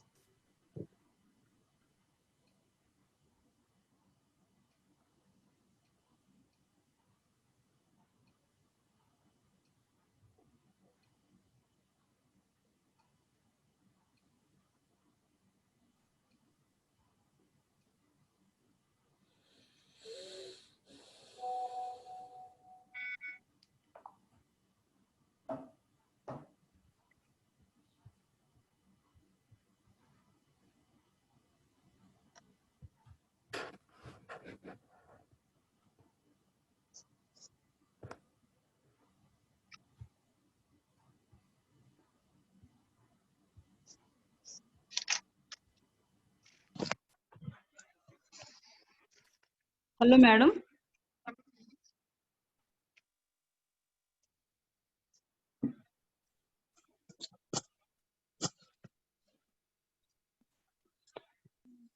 Madam, Sunita, madam. Madam, you are audible now, madam. Srivaram, madam. You can go ahead. Srivaram, madam. Srivaram, madam. Hello. Madam. Srivaram, madam. Hello. Hello, madam. Hello. Oh, madam, madam. Hello. Hello, madam. Madam, you Srivaram, are madam. audible, madam. Audible. You are audible. You can go ahead, madam. I think we are not audible to her, madam. Hello. Yes, madam.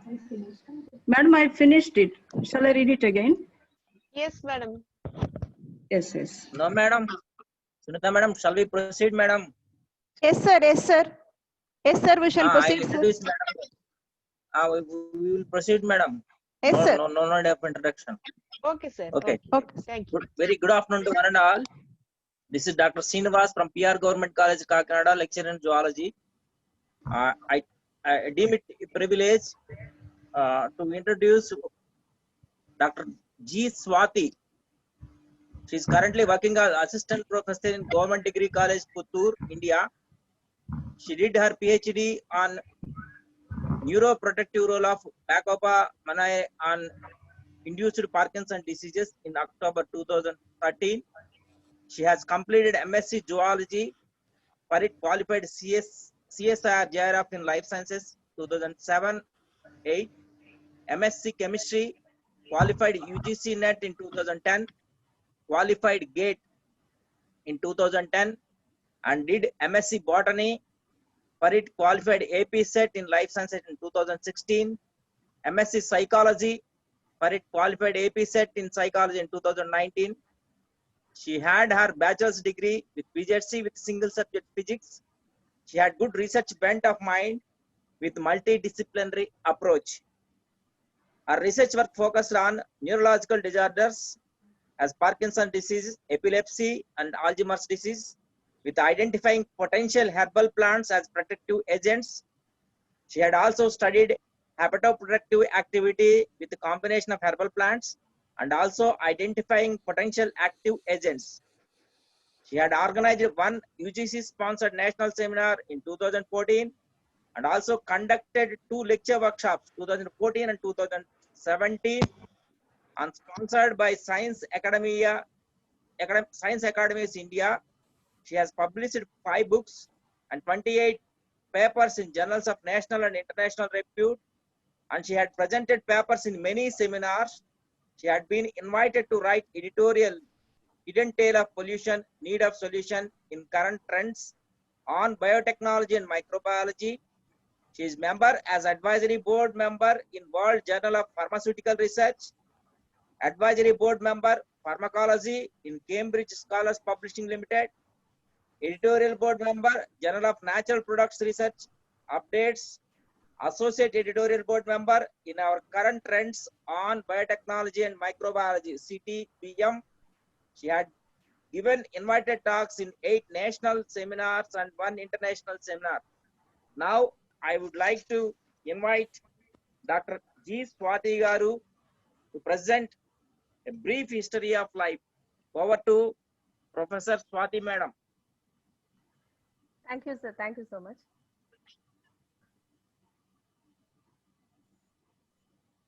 Thank you so much, sir, for your introduction.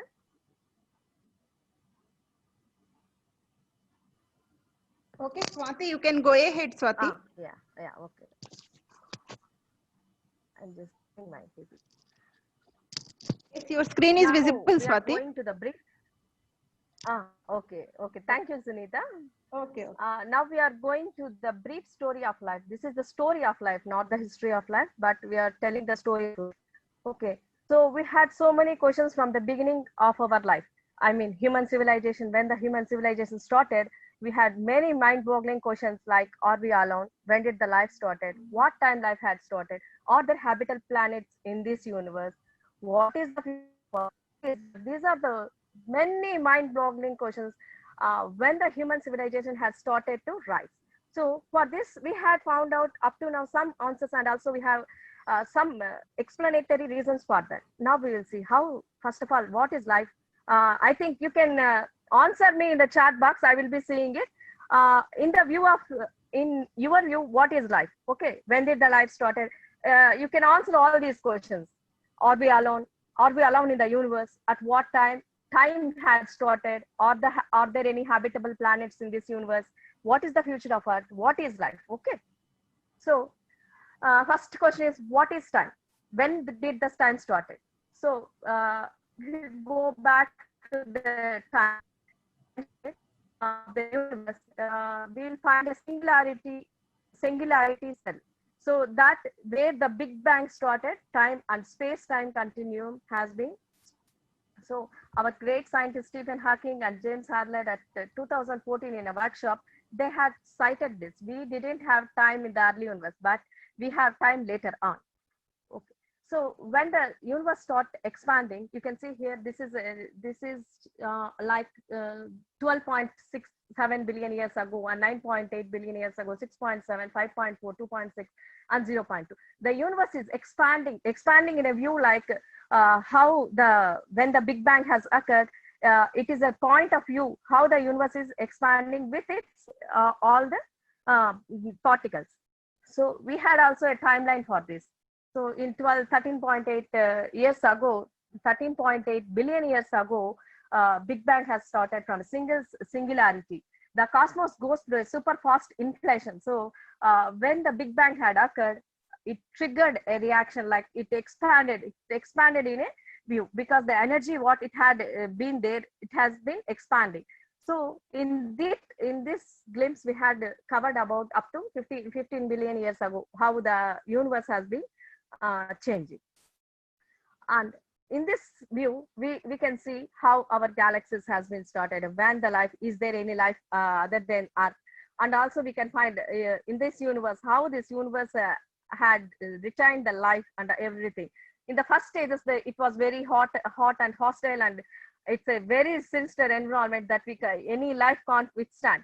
Even the water and also wet conditions and dry conditions which were there, they cannot be withstand. But afterwards, after a few billion years ago, there was a difference, like the planets has been, I mean, the stars and the debris, whatever it created in the Big Bang, has been exploding, I mean, expanding, inflating.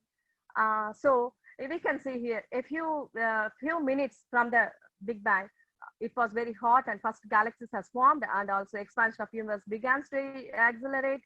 And 9 billion years ago, the stars like what we see now has been forming. Life on Earth has formed, life on Earth probably like life on Earth, not only in Earth, on other planets has been started. I think if it is there, the conditions which are necessary for life has been there. And in 13.7 billion present day, we can see it was like a present day environment, like that we can see. So now we go about our Earth. So when this Big Bang has started, planetesimals are the particulates which were revolving around the solar system, and they used to collide with one another. And our Earth, here we can see this is our Earth, and it has been collided with a small Mars-like planet, and they too has started colliding each other, and has been formed. And again, we are coming back. That is 4.5 billion years ago. Now we are now in 3.5 billion years ago. The life was the evidences of life has been found, but it was a very hostile environment. If you have a time machine, if you want to go there and see, if you just go by a magical wind and just finish, you will all be incinerated. So there's nothing to go back and see. But we can go by seeing in another planet, which is 4.5 billion light years ago. Okay, this is just a tree of life we constructed. So if all living beings existed from one single origin, what do we name it? So all the scientists, a bunch of scientists has named it as LUCA, Lost Universal Common Ancestor, which they traced about 350 genes, which are similar in bacteria, eukarya, and archaea domains. Okay, how can we say that there is an LUCA or something like that which has originated in that hostile environment? We had some evidences like the life when it is formed. We can see here it was a very hostile environment. So how the life has sustained there? So when we see the smokers are there, so we can see that hypothermal vents and the smokers, black smokers, white smokers have been there, and we can see that the bacteria, I mean the LUCA, which we are going to name it, that LUCA organisms has been survived through this acidic environment. Acidic environment, I mean very hostile environment, everything. Okay, so these are the evidences we found for those life. So what is the proof of that? So our great scientist Miller in his lab has demonstrated in 1953 the essentials of life. And also the same experiment has been again by his student, has been recreated by Jeffrey Bada in 2007, and has been constructed the same essentials of life. So what is the recipe of life? Is there any recipe of life? So if you see recipe for life, Earth is 4.5 billion years. So what are the conditions are there? In Miller-Urey experiment in 1953, what are the conditions that has occurred? In Jeffrey Bada in 2007, what are the conditions? Just we are just comparing one another. So 4.5 billion years ago, life itself has been formed. But in these two experiments, essentials of life has been identified as amino acids and fatty acids, like that. Okay. So in 4.5 billion years ago, if there was a school, then there are two things, that is RNA and DNA. The organisms has been teaching others like just learn 4 alphabets, that's enough for life to sustain. So one theory says that RNA has been RNA is the first thing. RNA is first thing, and DNA has been again I mean it has been mutated into DNA. Yeah, first there are so many theories because there are only three basic elements like RNA, DNA, protein, which constitute life.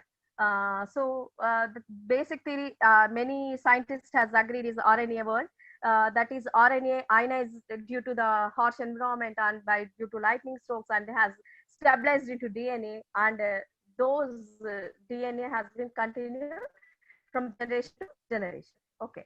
By the starting, there were no biodiversity. Diversity was there. So we can say stromatolites. Stromatolites means they are like bacteria forming layer by layer, like rocks, just like rocks. It was just forming by rocks by layer by layer. Okay. So in these stromatolites only, some cyanobacteria, in this stage only, cyanobacteria has also been arranged. So cyanobacteria are those which has polluted I mean we can say that when 3.5 billion years ago they had polluted that with oxygen, because it was not abundant in that period. So the major, if they have written any major paper clippings, it's just a comedy. We can see that there will be a debate like this. Already some of our friends has died. Save us, don't pollute with oxygen. If it oxygen polluting, there will be a catastrophic effect. So this bacteria would be telling like this only, because the oxygen was the anaerobic organisms will be killed due to the heavy oxygen. Okay. So from this devastating release of oxygen pollutant, all the microbes, all the organisms severely has been eliminated, extended, and only some of the organisms has been survived. In this hostile environment, again, the living organisms has to do two things. One, to hide, or to, again, evolve, or to die. So, okay. So in that, some organisms has been evolved, like a big bacteria has engulfed a small bacteria, which can use, I mean, a big bacteria which can use oxygen, which has evolved into, which can use oxygen. It has engulfed the small bacteria and learned to coexist with them like symbiosis, and has taken it as a mitochondria into the cell, and has evolved into many biodiversified organisms. You can see this is the small thing, I mean, from prokaryote to eukaryotic evolution. So from this, we can see is a small peak from 4.5 billion years to now. From this era, almost so many organisms have came into existence and just gone away. And now just we are standing here in this era. We are just young to this planet. So before us, so many animals has came, and so many animals has polluted this earth with some chemicals. They didn't use any fridges or something like that, but I don't know how they polluted like that. And now we are existing because due to cyanobacteria, which has released oxygen. Due to the oxygen released, more energy has been dumped into the organisms. So every time when we ask why life is only on Earth, what is the source of life? If life is only on Earth, how Earth has retained the life? So these are the mind-boggling questions from them also, primates. So for answering them, some of the scientists like Aristotle says that actuality of the body that has life, they have given some definitions like life is the capacity of self-sustenance, growth, and reproduction. So there are many definitions of life, just from philosophy, taking from philosophy like René Descartes to scientists like Darwin. They are going to give definitions on life, and also even psychologists have tried to give so many definitions on life. Louis Pasteur has quoted life originated spontaneously from the living organisms only. So he had proposed that living organisms can give living organisms only. So Lamarck has said simple forms to life has evolved from simple forms to complex forms. He has also proposed that organisms will be driven from increasingly to complexity. So what are the sources of life? So where if the life want to persist and if life want to go on, it needs a liquid. I mean, liquid means when the earth conditions are there in 4.5 billion years ago, when the chemicals are boosting, and it needs a solvent. It needs a solvent. So there must be water, and also if the life had been begun, they need energy. So when the organisms were at 3.5 billion years ago, they used to get some chemical energy, and they have shifted it to photosynthetic by utilizing the energy of sun. So the main sources of energy we need to find is one liquid, or another one is energy. So our earth has retaining water, and also it is perishing. So how did our earth has retained so much of water? I mean, so much of environment, so much of nature in this from 4.5 billion years to now is like it's a puzzle. So the magnetic forces which were now existing had then had then put up the environment, everything, in nature, everything. You can see here, in 4.5 billion years ago, the crust was very less.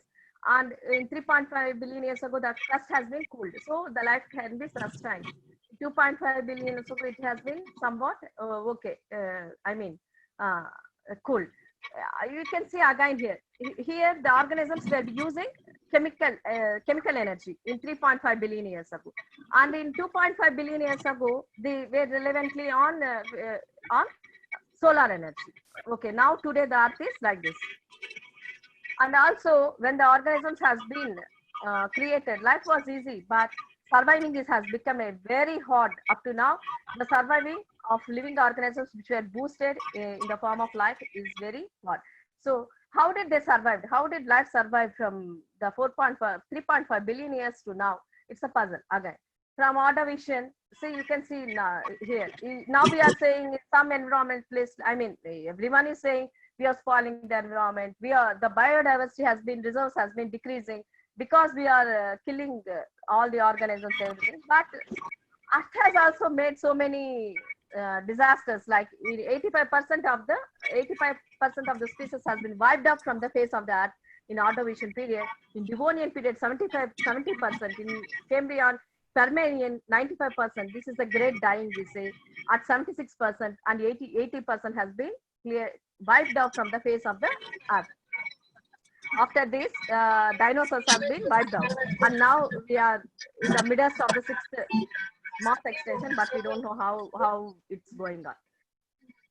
Okay, what are the causes and what are the reasons for these things? So first of all, we'll see Ordovician period. See how colorfully the living organisms and how diversified the organisms are there. But all these organisms has been wiped out due to coastal areas destroyed and chemical reactions affected by cold. And this is the Devonian period which we call the golden age of fishes. This also has been destroyed by local destruction from debris and ocean life affected by temperature. And also in Permian, we can see again, these were talking again. These are anaerobic effect, a bit of bone. There is no atmosphere. Why what then? So in this Permian period also, so many of the events like some meteorites that hit the earth, and so the atmosphere has been hostile again, and this has been wiped out from the face of earth. So this is how, when before the KT mass extinction, the dinosaurs were talking. That's what I said. Don't get verbs. We are going to now also we are saying we are polluting like cyanobacteria. We are getting obese. So these are the things our ancestors has been discussing for many years. So this is how KT mass extinction has been occurred, and now we are just seeing them in fossils and also as fossils only. Just we don't see them naturally because they are all wiped out. We didn't wiped out. Earth and every universe has been wiped out. So is there life in solar system other than Earth? This is one problematic, because we know what our solar system has, and also now we know Earth and everything. We are also thinking that only Earth has life, and we are very happy to know it. But we had some signs of life on other solar systems. In a week ago, they had identified a phosphine gas, which is in 60 kilometers above the Venus, nearly 60 kilometers above the Venus.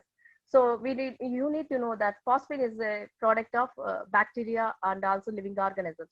And also in that hostile environment, the phosphine gas can't be like that only, but it is just coming out like in a again rearrangement process like that, and again they are just find out. So we are lucky if the bacteria and everything has been living in that 60 kilometers above the Venus planet.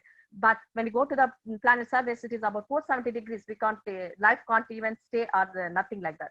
But when we go above, here it is like Earth temperature 22-37 degrees, where the scientists had identified phosphine gas, and it may be the sign of life. So our nearby planet phosphine is also Venus is also having life. We don't know. They didn't had it confirmed.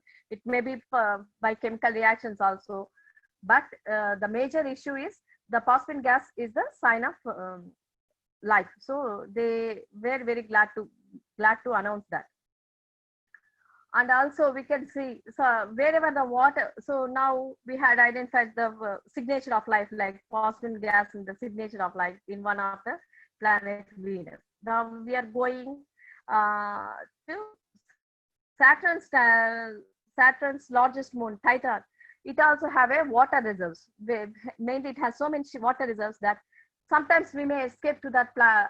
If anything goes wrong on Earth, we can escape to there, or like in Star Wars or something like that. Or maybe there, if we go there, we can see some life forms, a primitive form of life form.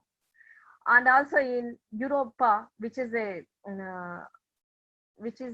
Jupiter's satellite. You can see here Jupiter satellite, the gain planet in our solar system, Jupiter. It has a planet called Europa, where we can see liquid oceans, which are glaciers. I mean, which are underneath Europa like this. So there is water in our solar system also, not only Earth, but also in some planets. We are going to see how the water is there. So we need to examine them. Is there any primitive life? Because we know that the intelligence life has been in Earth. We don't know whether it is there or not in other planets, but we are now watching them with our telescopes like Hubble telescope, everything which our scientists has been invented. We are just watching them. This is how, if any Mars has the Mars planet has, if the Mars has a life, the reactions, I mean, how they get the energy, how they get the liquid, like that. If you had any, if you had any picturization, NASA scientists had just gave the broad view, like they may be using the methane, they may be using formaldehyde like that, and they will be converting again and issuing into the environment. I mean, again sending them into the environment. So we do have many questions. So who is out there? Who is out there means out of the solar system. Now, up to now, we had notified some planets which are there in the solar system. Like Earth is a very beautiful planet, our home, which consists of very vast biodiversity and life. And another, we had identified a signature of phosphine gas, a life signature in Venus. In Europa, we had identified water reserves. In Titan, we had identified glaciers. And now I think in there we can see any form of life. But now we are going to see, is there any life out there? Are we alone in the universe, just in solar system? Right? So this some scientists had identified, of NASA had identified 1.6 times larger than the Earth and orbiting habitable zones of sun like Kepler 452b, could be one of the best in our galaxy. So for extraterrestrial life, further investigation will require advanced in space. So 1.6 times larger than Earth. So if we all go there, there will be no problem for accommodation and anything. So these are the potentially habitable exoplanets other than our solar system. So our Kepler has identified so many planets. So they had essentials of life like water, like that. Okay. Do we have any visitors still today? I mean, it's a bit, the ambiguous question because do we have visitors still today from other solar system, other planetary system to our Earth? Okay. Now, this one, I think you might have seen in 2017, Oumuamua in Hawaiian, they had named in Hawaiian native language, because they had named it because it was a fascinating thing, name for visitor, like that. Its name gives us a for visitor, like that. Oumuamua. So why it is so thing to discuss about now? Because we are saying, is there any visitors, and now we are discussing. So the orbit which it has came and how it came, everything, it is a very it's very mysterious. So it has very high speed and it's spinning around it. We didn't have photos also. I mean, the NASA scientists also didn't have any photos because in a week it has came and just gone away. It was spinning itself only, and it is of red color, and it may be of metal made of metal or any rock, which we don't know, because they couldn't launch a spacecraft near it, because in 1 week it had came just and went off like this. It came just near to that and just went off by crossing all the stars and everything. It just went off like that. So they named it as for visitor. Okay.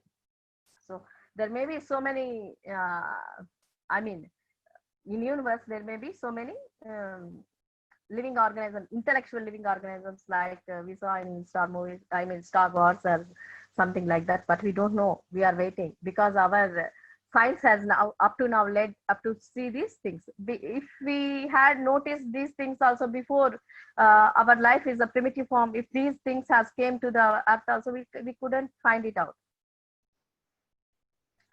Now, how do we get there? Is there any possibility to get to any stars? Because even a nearby star also, we need so many light years to travel. So how do we get there? Maybe there are some like time travel missions like that, but the most reliable source is wormholes, through wormholes. So what is a wormhole? Wormhole is like if you see if you can, I mean, if you point at 2 points in a paper, it will be very distant, and if you can bend it, it will be very near. So if you can jump into the one hole, into the one universe, we can go there. Like if we can find it in a 4th dimension or 5th dimension, we don't know up to now. We know some only in the science. It will be very miraculous for us to find the life on other planets or other surfaces. So up to now, we know how Earth has been retained the life on our planet. So there are so many questions again about the species, how Earth has retained. So we can see here the core and everything has maintained us to stay in this Earth, and also for many billion years and from many thousands of billion years, Earth has been retaining the life on Earth, life on its surface. But what is the future of Earth? Now, up to now, we had detected some old past stories, and now what is the story of Earth in future? Maybe in 5,000 years, I mean 500 billion years or something like that. Again, the carbon dioxide. Now, what we are polluting now, then it had become not that carbon dioxide will be lower, and the carbon plants which are fixing like C4 plants will be deprived of carbon dioxide, and they couldn't fix the carbon. And what happens then? Again, the plants will die, and all the organisms may be extinct. By then, we might have known that if humans are being living, they might have seen other exoplanets or another habitable planets to stay alive. I mean, as a species. So this beautiful life has sustained through many years. I mean, through many hard survival times, only just by coexistence and also by symbiosis and everything. Life is a thriving force to survive. Life thrives to survive. Okay. Are there any questions now?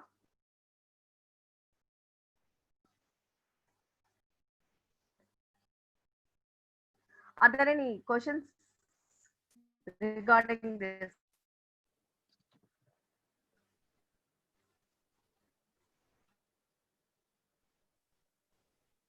I request the participants to post their questions in the chat box. Madam will answer the questions. Madam, someone has raised a question in the chat box. Please go through that box. The question. The chat box and not. There is a question regarding. Just a minute, I'll read out. Yes, sir. Yeah, okay.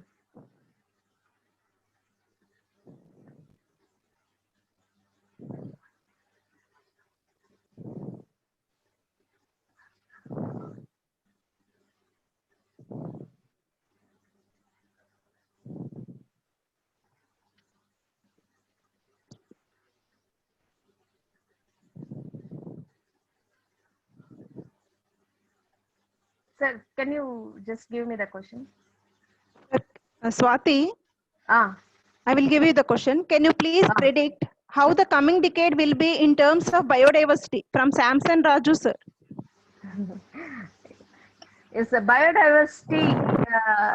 Always life is like it's the main purpose of the life is to survive. it's a really very hard purpose. So only it took so many forms and has existed as now. So it started from a single cell and it has been showing us so many biodiversified forms. But now it is now in this present era, the biodiversity is in sixth mass extension, as so many scientists are saying. So many of the biodiversity organisms are being decreasing. But it's not a discouraging thing. But we may see again other new life forms may take place in that era.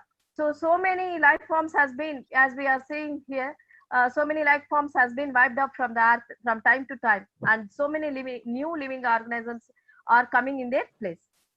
So the biodiversity will be booming such that it won't be empty. It won't again. It won't leave a space for space. This is the basic nature of life. Okay. Is there any question, Sunita? Yes, madam. Another question from Sharmila Tagore. Okay. Ma'am, can we say it as a positive vibe during this pandemic that the planet was healing itself? Yeah, healing is a big concept. We think our planet has a self-sustainability, because from 4.5 billion years ago, from 4.5 billion years, it is sustaining. It will heal. If anything, like see, if you see the cyanobacteria which polluted with oxygen, they had been wiped out. I mean, so many bacteria has been wiped out, but Earth has changed a little bit. And also, when we see in again the mass extensions, which the meteorites hit so much hard on the Earth's surface, but the Earth didn't change anything. But it has changed some of its polarity, so that so much of life has been accumulated due to its gravitational forces. And also in dinosaur era, we can see meteorites had hit 2.5 billion years ago. Meteorites had hit the planet. By that way, the dinosaurs were been fully occupied that reptiles has been ruling that like anything, because like human beings now we are ruling, they were ruling then, but they had been wiped out. And now again mammals, which were the tiny organisms, they had been taking their place. But thing is, Earth will sustain everything. If we create any pollution, anything, Earth will sustain, and it will take its necessary actions what is to be done. Yes. Yes, Sunita, is there any question again? No, Swati, not it. Okay. Madam, Okay. Yes. shall I continue, madam? Yes, sir. Okay. Thank you, madam. Thank you, Professor G. Swati, madam. You gave I an must innovative sir. innovative talk, and you started in a innovative way also, and it was a fascinating thing. And Thank you. it is about a brief story of life, not history, Yes, sir. story of life. Story of life. Yeah.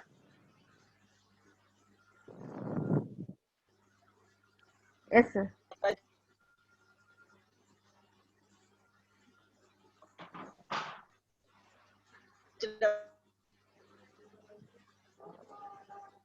Upon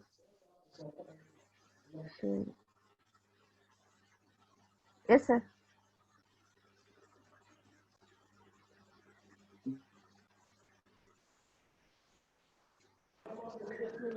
Some signal problem from sir's side, it seems. Okay. Okay. The thing is, now Thank we you, are in madam. a Thank you so yes, much. sir. Yes, sir. Yes, sir. Okay. If anyone has any questions, please just post me in the chat box. Thank you. Madam, am I audible, madam? Yes, Yes, sir, sir. you are audible, sir. Can I proceed for the second presentation by? Yes, Can I sir. introduce the second resource person, madam? Yes, sir. Yes, sir. So it is time. It is time to introduce the second resource person of this first technical session.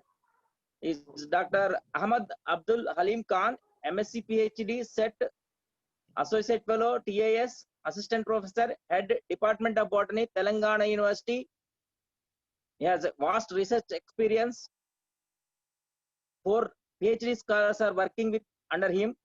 Worked on minor research project, the quantitative and qualitative evaluation of leaf proteins, completed UGC startup grant entitled A Study on the Biodiversity of Endophytic Fungi in Apocynaceae, received CSR, foreign travel grant, and he has a number of administrative works like chairman, member, BO, board of studies, member, research committee, warden, PhD adjudicator.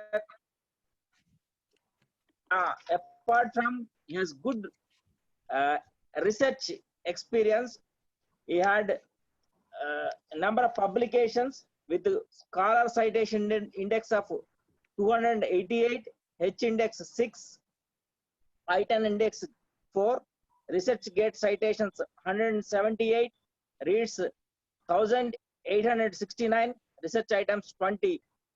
Had published one book, a textbook of immunology, and book chapters. He has written 6 book chapters. He had international reputed international papers in 18 reputed journals, 6 national papers, and he had published papers in conference proceedings of the 14. And he is having membership in number of professional bodies like Indian Science Congress Association, Medicinal and Aromatic Plants Association of India, Society of Biological Chemists India, Society for Advancement of Rice Research, Indian Society of Cell Biology, Society of Biotechnologists India, Society for Agriculture and Arid Ecology Research, ICAR Bekaneer, and he has participated in seminars and conferences in international 35, national 90, and 30 papers in various research he has published. Now I request Dr. Abdul Halim Khan to deliver his lecture on development in science and technology in post-independent India. Over to Dr. Abdul Halim Khan, sir. Welcome, sir. Good afternoon, sir. Dr. Srinivas, sir. I met you long back in Giriraj College when there was one seminar, national seminar. Yes, You have sir. visited Sure, sir. on that day. I remember that one, sir. Yes. It is a very warm introduction you have given. First of all, I would like to congratulate the chair, co-chair, the principal, the organizers, and my dear friend Swati and Dr. Sunita madam, and one and all who are the cast and crew of this entire program. 3 days international webinar. It is a very good initiative done by a government college. Whenever a government college or a government organization does some kind of event, it makes a very proud movement because we know very well what is the scenario of government organization and government employees in the society. So we are very proud today that a government organization is holding a very big event in a colorful manner by making the local people and also the international people to come on a common platform and share some new things. And very good thing is the international webinar has been named in a very unique way, and it makes a lot of hopes among the participants and the audiences. What is be the thing spoken and what could be the knowledge shared. So with this, I once again congratulate and thank the entire cast and crew, and I'll start my concept. That is, what is the thing? Whenever we see our students and we ourselves also are given a knowledge about social studies, who ruled in which era, in which year, and the complete social studies. When we see the complete social studies, it is a science which says a lot of things about the social. But when we come to the science, whether it may be a biology or it may be a botany or a zoology or whatever thing, but never people talk how science has been evolved in a country.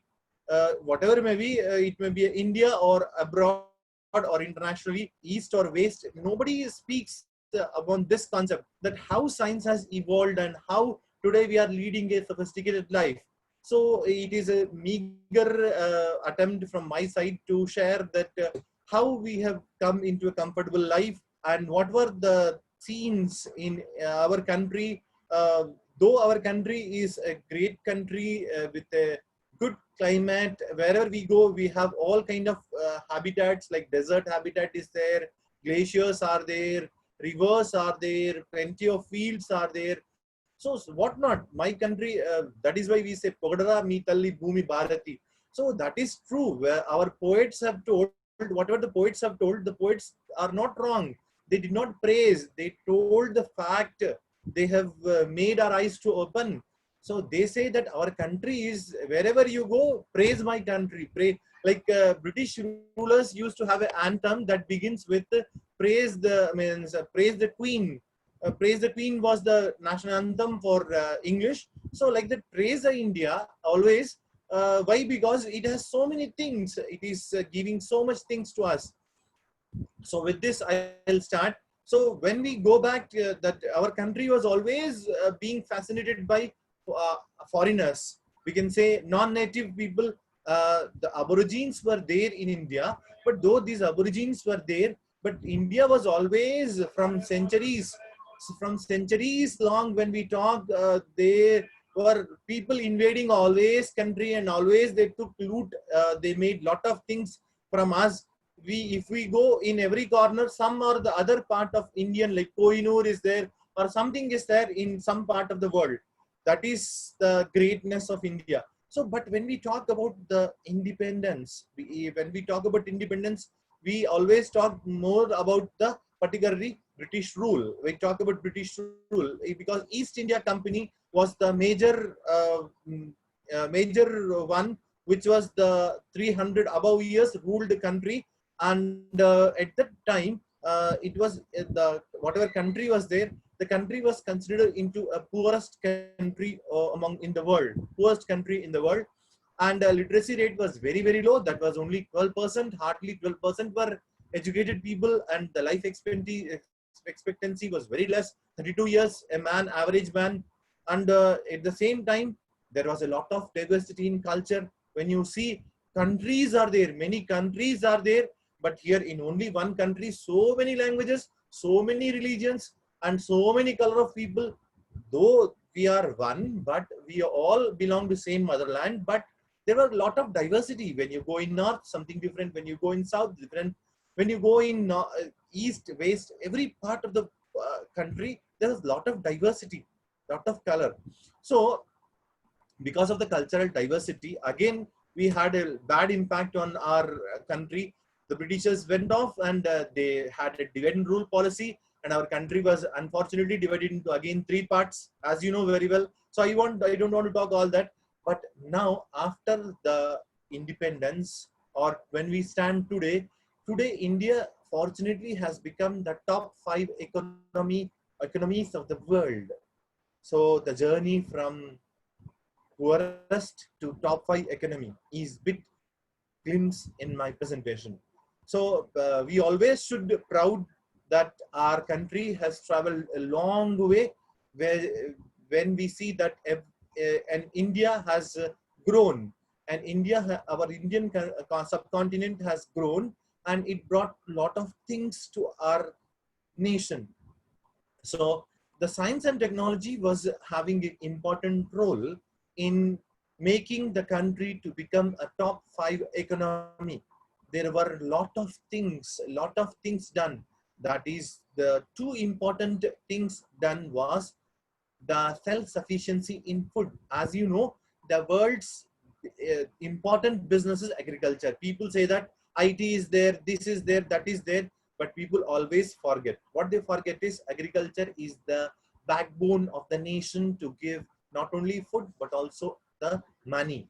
Money making is done only by agriculture, the agricultural products, either marketing, either production, or whatever it may be. But the whole and soul, all over the world, agriculture is the backbone of the economy. And today we have crossed a big number of population, where we stood second populous country in the world in number of people. So here today we have good food, and the thing is the good healthcare.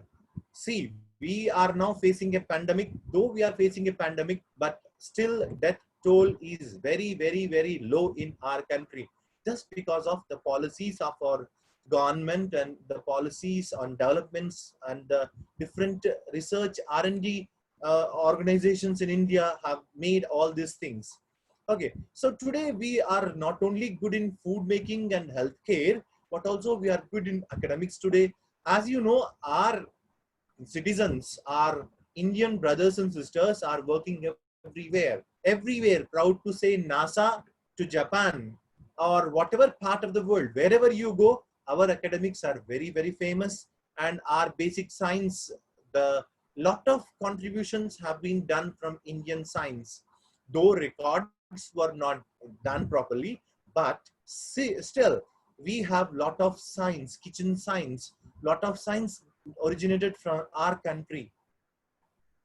Like we have Bhaskaracharya and so Aryabhatta and so many people who did lot of things and gave lot to the world.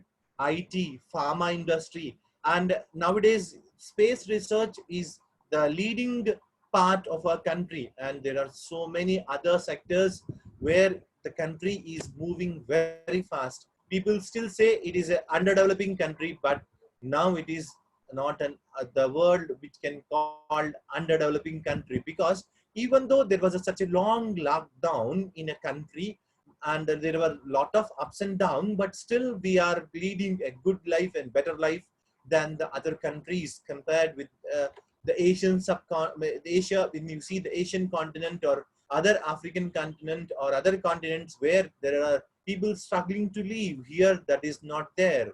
So like this, I want to start the story long back where we go that what happened. India has got independence a long way. You know, I know very well. But the biggest problem at that end was there the world was struggling with a very big kind of same viral problem what we are facing today. That is the smallpox. Smallpox was, as I told you, the life expectancy was very short. Life was very short. People used to live only for 32 years. Hardly they used to live a very short life just because of lot of diseases were there. Immediately when the country got independence, the major problem or one of the problem was poor in healthcare. Healthcare was not at all well developed at that moment. And smallpox was the most important major problem which was being solved by the vaccination of smallpox, right? The smallpox was the biggest achievement. The eradication of smallpox was the biggest eradication, the story in 50s and 60s. In 50s and 60s, the children, because a lot of Indian citizens used to die at a very young age group was badly affected. Young age group was badly affected by the such viral problem called smallpox. And smallpox was eradicated, but again the other disease has come to India, that is a malaria. Malaria is still same slow creeping disease, and again seasonally we can see lot of problems of this malaria because of slums and other things. And followed by this, the major thing which I wanted to talk now in today's concept is what was the scenario of country in case when we talk about food. The biggest problem was there was a big drought, no rainfall was there. Though country today is a leading producer of food grains, agriculture was very, very bad in condition. So at that moment, at that moment, whatever the prime minister was there, so prime minister has designed lot of multi-purpose irrigational projects on major rivers. Though for the Britishers have made some efforts to make the irrigational projects like we have on Godavari, Krishna and all that, but still there was a need of water storage because the agriculture was badly affected due to the low rainfalls. So the problem was we used to get the food, or we used to get the food grains like the wheat, etc. from other countries. So at that moment, the major problem what we used to see was the food was a bad need. We used to get the food from other countries. We used to pay money. We used to buy food at that time. So we used to get the food from particularly other nations. Like America used to send us the wheat. America was the one which used to give us the wheat, and we used to spend the money, and it was a very long way from sea. It has to reach our country, and by paying money also, it was a very great hardship to get the food in time to the country.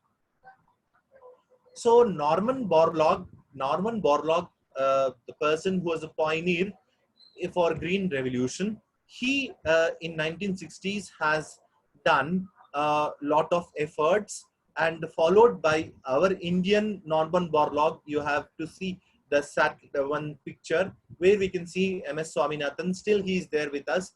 So the food was coming from ship to mouth, and silo to ship.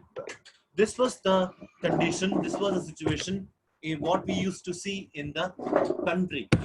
And at that time, the bad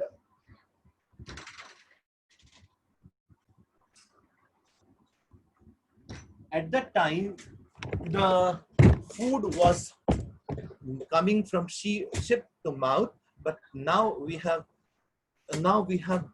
developed our own technology, and by developing our own technology, today we are now able to send the food from silo to ship. We are now the one who are exporting the things instead of importing. So the efforts of Green Revolution in 1960s started by Norman Borlaug, using of hybrid varieties of seeds, and using of fertilizers, improving the soil fertility. Though there were shortcomings in a long time when we used agrochemicals. When we used agrochemicals were a little bit showing less, to say, bad efforts.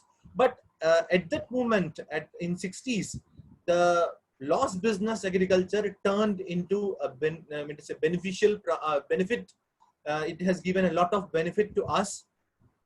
So the major achievement after smallpox vaccination was making the lot of food, they have told, very old data is there in 3 and 4, the metric tons. In metric tons, this was the yield what we obtained because of Green Revolution. And then comes this, the problem was the proteinaceous diet. Okay. Getting the proteinaceous diet was again a problem, because though the country has mixed kind of people, some people are vegetarians and some are non-vegetarians, and still our India is a only country where a major population is vegetarian people who don't eat meat and it's animal-based products. Though milk is consumed, but still there was a scarcity of protein malnutrition was a problem. So we should salute the Agriculture University, that is GB Pant Agriculture University. GB Pant has introduced soybean to us. So this soybean is well known to give the soybean chunks and soybean oil. Okay, so both two, vice versa, soybean was introduced, and protein deficiency was tried to be solved. Okay.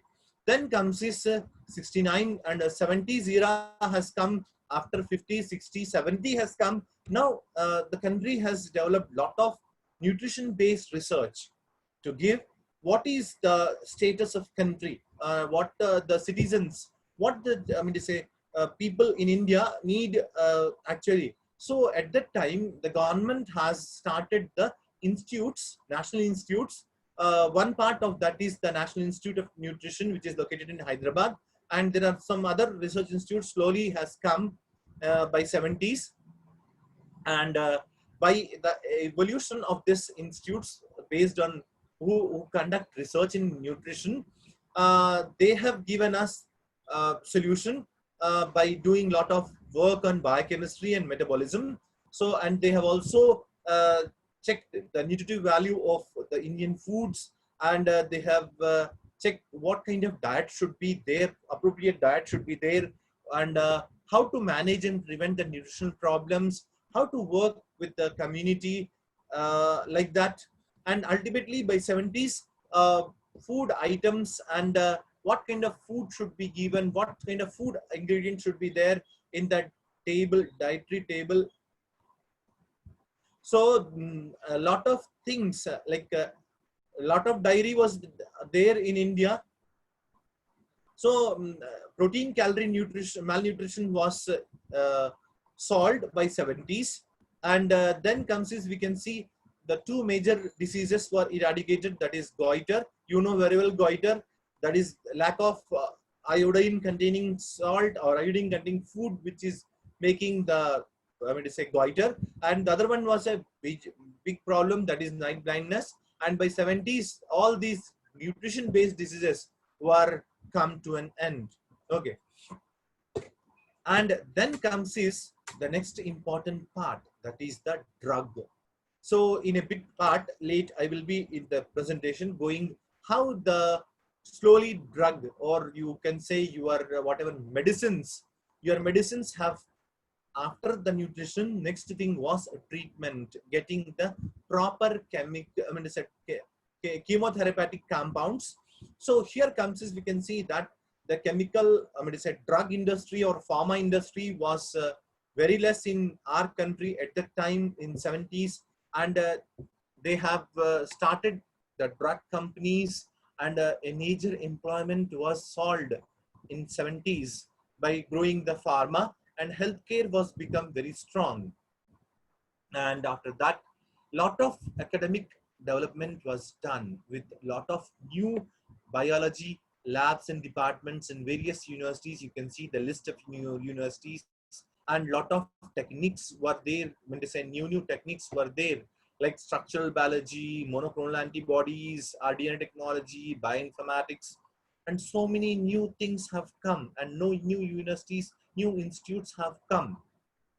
And government has started a new wing for promoting the R&D in country, that is called DBT, Department of Biotechnology, and a lot of funding was started in the country, like extramural grants, small biotech startups, so many new things, like scientific exchanges with other countries, hands-on workshops and courses, and a lot of things were done. And now the country has emerged as a largest supporter of R&D, research and development in biotechnology. And now this is a very interesting story I wanted to tell, that is the 80s story. 70s story was a era where government has started the Department of Biotechnology and Pharma, and now in 80s it is a very big thing has come, that is the particularly the age of bovine and ovine decade, poultry and the dairy business. Now the time was there when people are having the non-veg, when they are having a problem of particularly protein. Calorie protein malnutrition was the biggest challenge in the country. To overcome the problem, protein, one is a source is a milk, other one is the egg and the meat. So now this was a time when 1980s, when there was a big revolution in the both fields, that is bovine and ovine. Now country has turned to be the 5th world's largest egg producing country. 1.6 million tons of eggs per annum is being produced in the country, and specific pathogen free eggs are made, and lot of egg research was started. Like egg is a good for viral cultivation or multiplication of virus. And next was the picture. We are in center our at that time Prime Minister Morarji Desai ji, and the one man with a right on the left side is a Korean Verghese. I'm going to talk. I think you would have seen this hoarding in your native, anywhere in your native. That is a small girl, Amul girl, and in the center we have our Korean Verghese.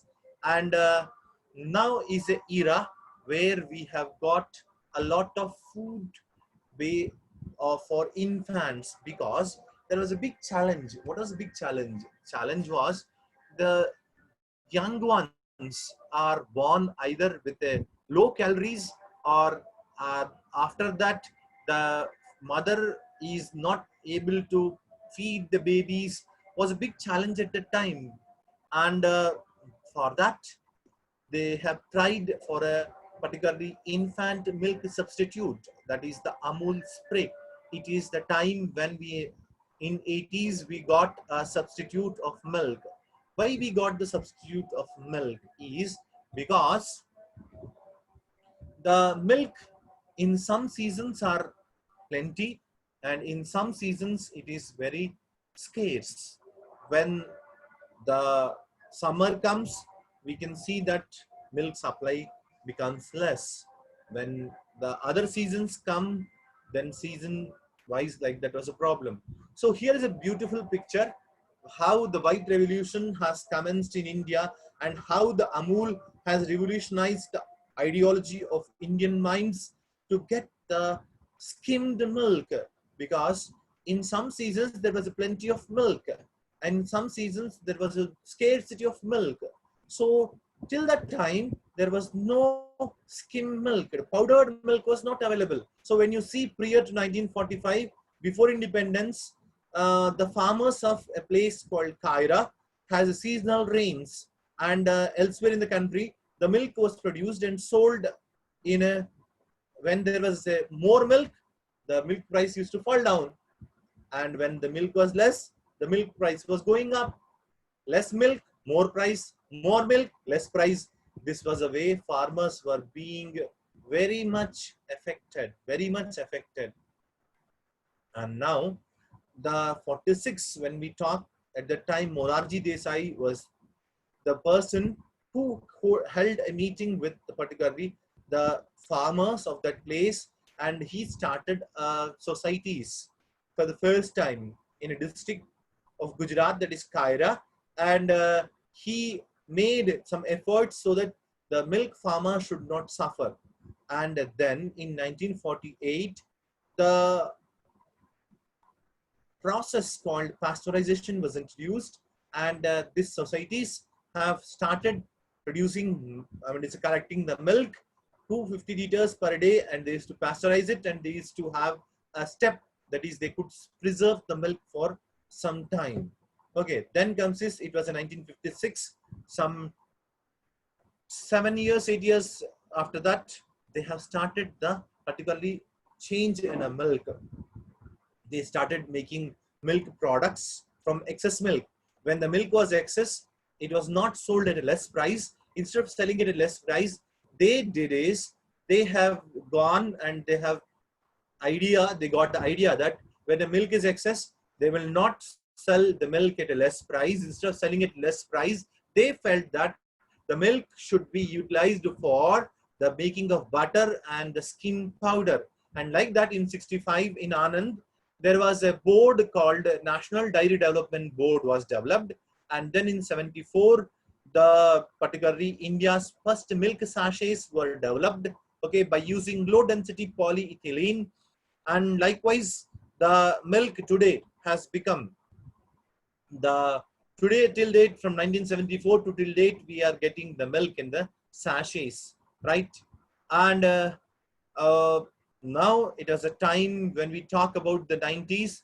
90s had a big boom of biotech in India, because now the time has commenced to get the vaccines not of ordinary. You might be having the idea vaccines could be a live vaccine, vaccine could be a attenuated vaccine, but a new variety of vaccine have emerged, that is a recombinant vaccine, where the genetic material is being incorporated and injected in the particularly supposed persons or as a prophylactic measure. So India has a boom because already DBT has started by the government in 70s itself, and by 90s DBT has become very strong in supporting lot of research, and lot of vaccines are developed in our country by 90s by biotech companies like DPT vaccine, you know, the diphtheria, pertussis and tetanus vaccine, BCG vaccine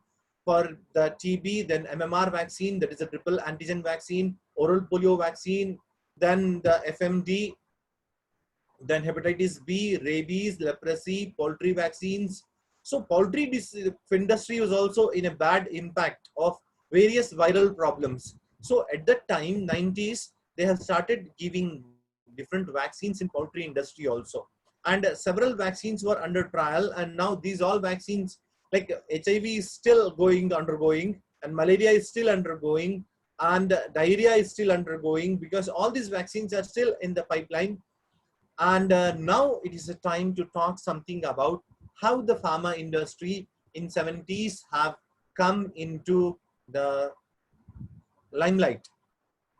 Here we can see that pharma industry was actually started in India after the British rule, or after the British rule.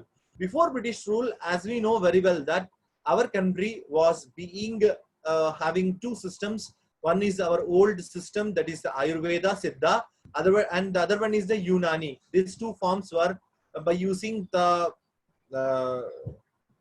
different plant forms, medicinal plant forms, Ayurveda, Siddha, and Unani were done, and still a lot of folklore medicine was there in India for treating the dog bite, or for treating the fractures of bone, or having abortions, having if some person is having infertility, to treat infertility. Some common elements were being treated in Indian medicine by folklore.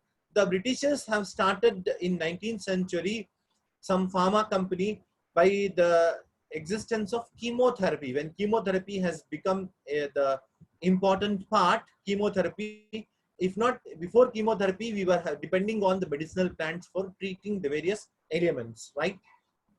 And in India, the first pharma industry was developed in Bengal, that is Bengal Chemicals and Pharmaceutical Works, BCPW, in 1901 in Kolkata, by a very famous person. If the students are listening, please students note down this point. The very famous person, a very well known Indian, that is Acharya Prafulla Chandra Ray, PC Ray. He is known as PC Ray, very well known. So PC Ray was a person who just with a meager amount of 700 has started Bengal Chemicals and Pharmaceutical Works in 1901. Okay, so and by using the British pharmacopoeia, at that time they used to make the medicine or drugs.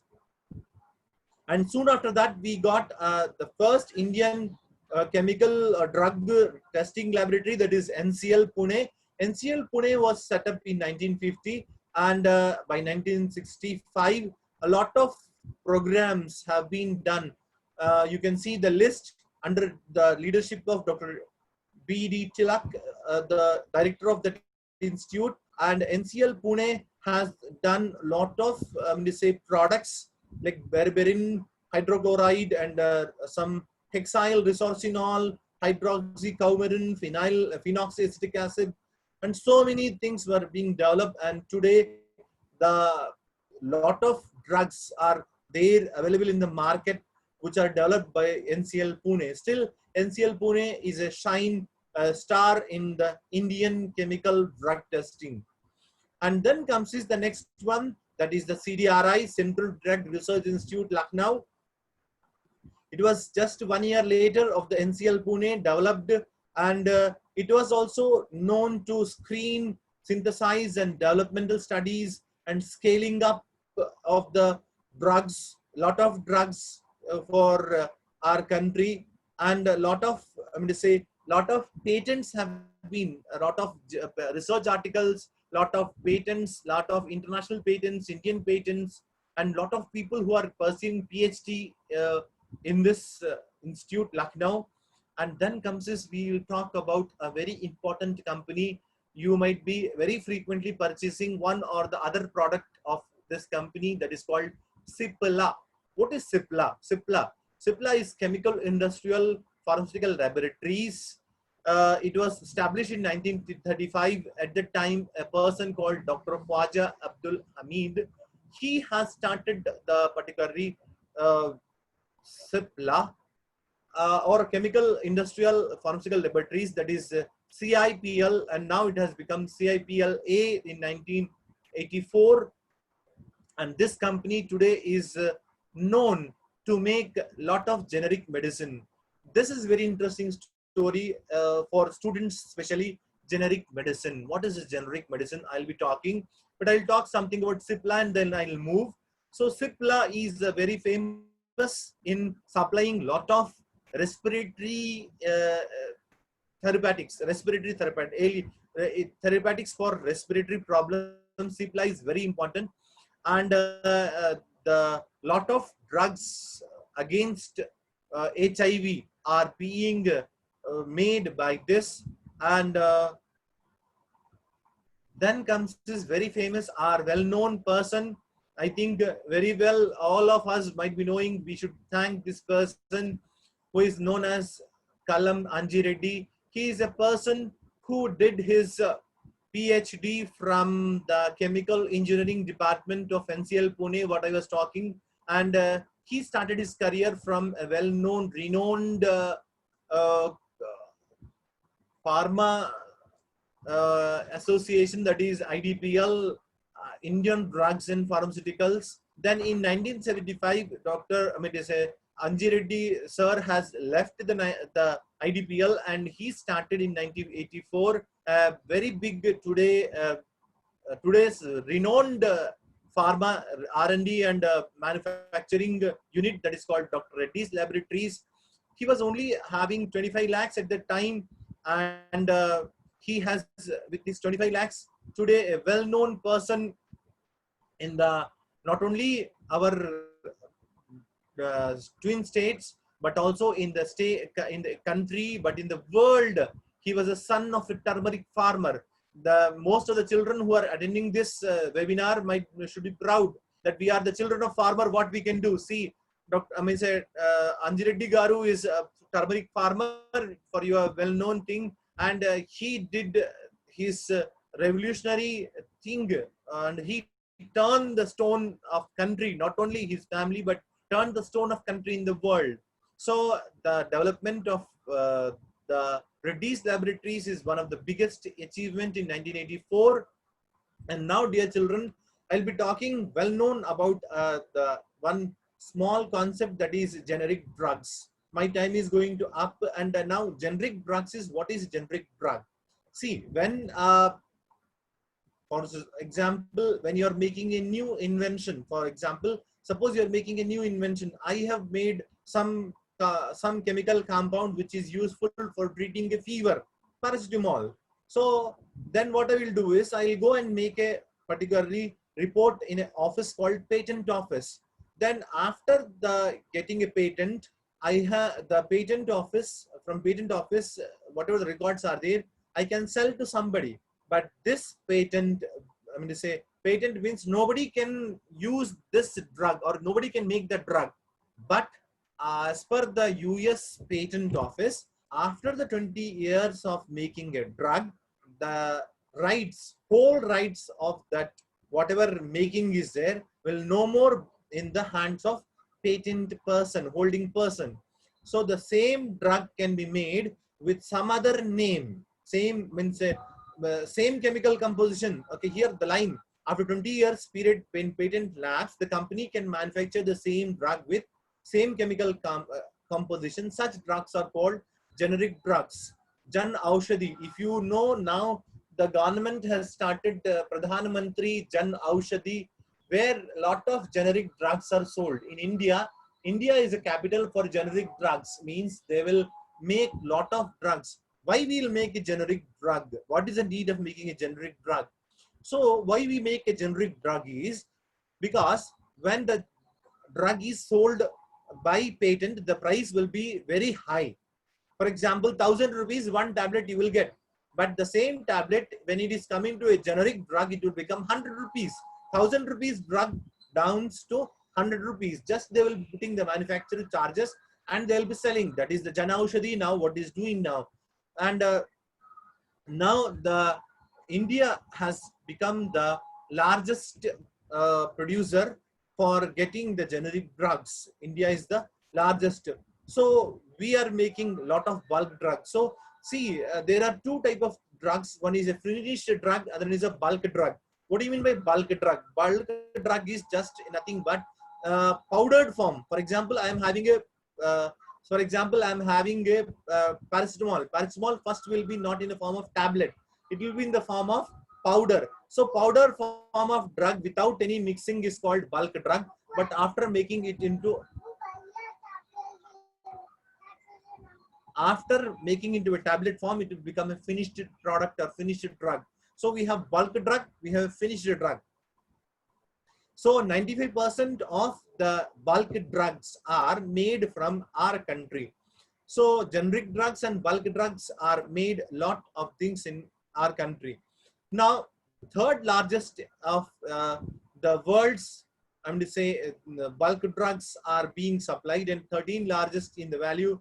And this table is the one which is telling you what is the status of Indian pharma companies or pharma industries by 2017. You can see it is growing every year by 15% by the 2015 and 2020, and we are able to earn 55 billion US dollars, and we are the branded generic people who are selling 80% market share.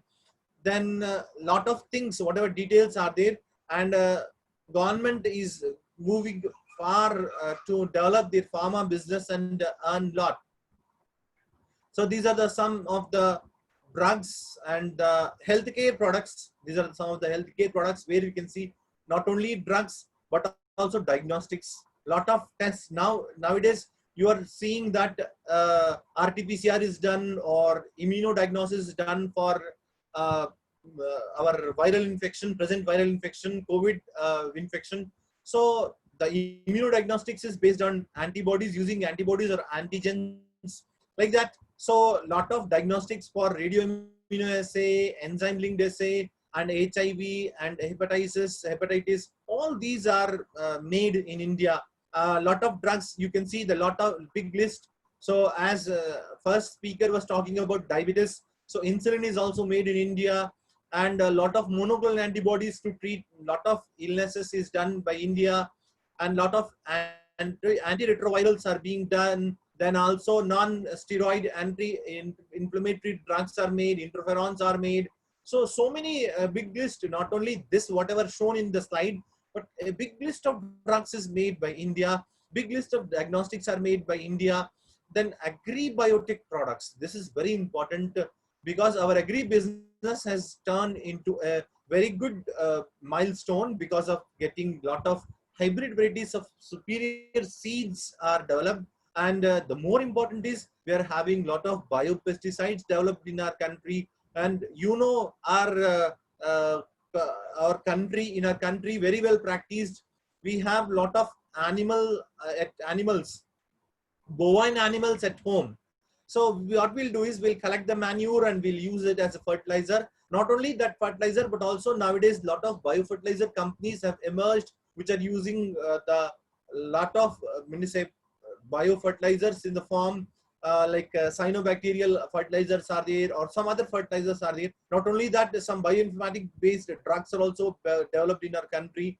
So not only that, but also the most important of the 20th century is the development of particularly tissue culture, plant tissue culture. Development of plant tissue culture is done because of a very well-known person. What you're seeing to him in a photo, he is none other than Professor Panchanan Maheshwari ji. So he was the father of Indian, I'm going to say, modern embryology, plant embryology especially. So he laid the plant tissue culture in India. He collected the plant reproductive parts like the pollens and ovules, and he started a new era of getting the plants by using the pollens and ovules. Okay, so this was the important part of what we have seen in India from 1958 to 1965, where Indian, I'm going to say, Indian science of plant tissue culture has long way we can see. So Professor Panchanan Maheshwari and Professor Rangaswamy has developed somatic embryos of citrus ovules. Then again, the test tube fertilization in the families like Brassicaceae and Papaveracea. Then again, Maheshwari sir has done the fertilization, test tube fertilization of angiosperms, and some other milestones were done. And ultimately, we were able to get a lot of superior varieties of plants by using test tube based cultivations. And this is the various biotic industries average income generated in the various years. Then comes is the share of biotech sectors, what has given money for us, and top 10 companies of biotech. We can see here lot of companies, at least 20 list has been given, where lot of companies of our origin, our state origin are Nuzividu Seeds is there, then the Shanta Biotech is there, Bharat Biotech is there, and lot of companies which are there in our state are doing well in the business of biotech companies earnings. And lot of other companies based are there in this surrounding, like Genie is there, Shanta is there, Bharat is there, GVK is there. Then lot of state governments are also putting no efforts. I mean to say, lot of efforts are done. No stone is turned. I mean to say, lot of stones are turned to develop biotech parks in our capital cities of state, like that. Okay, so now stem cell is the current theme of research, area of research to solve lot of problems, and there are several problems coming, and all challenges are being solved by science and technology. And coming days we are going to see lot of developments in the various fields. So with this, I hope that I have come to an end. So hope you have followed what are the chronicles of the science and technology in India, and how India has come into the biggest nation. Hello, sir, Dr. Srinivas, sir. Hello. My presentation comes to end, sir. Sir, am I audible, sir? Wonderful presentation, sir.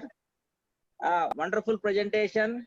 You touched the evolutionary and chronological aspect of Indian science and its research, and right from 1950s onwards up to 2000, this decade, the areas of research and specialization, what are the different innovations, and what the Indian scientific scenario focused, and how it overcome all these issues, and how the science has sustained for the welfare of mankind. Your presentation touched upon all these aspects, sir. Thank you so much. And it is a very lucid and vivid presentation regarding the chronological evolution of Indian science after the post-independent era. Thank you so much, sir. Thank you for your nice presentation. Thank you, sir. Thank you. Thank you so much. Thank you, organizers, for this opportunity.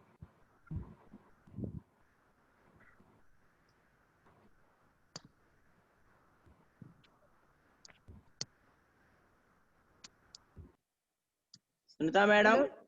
Sir, with your permission, let me take the privilege of introducing Eliezer, sir. Right, madam. You can proceed, sir. Madam. Proceed. Okay, thank you, sir.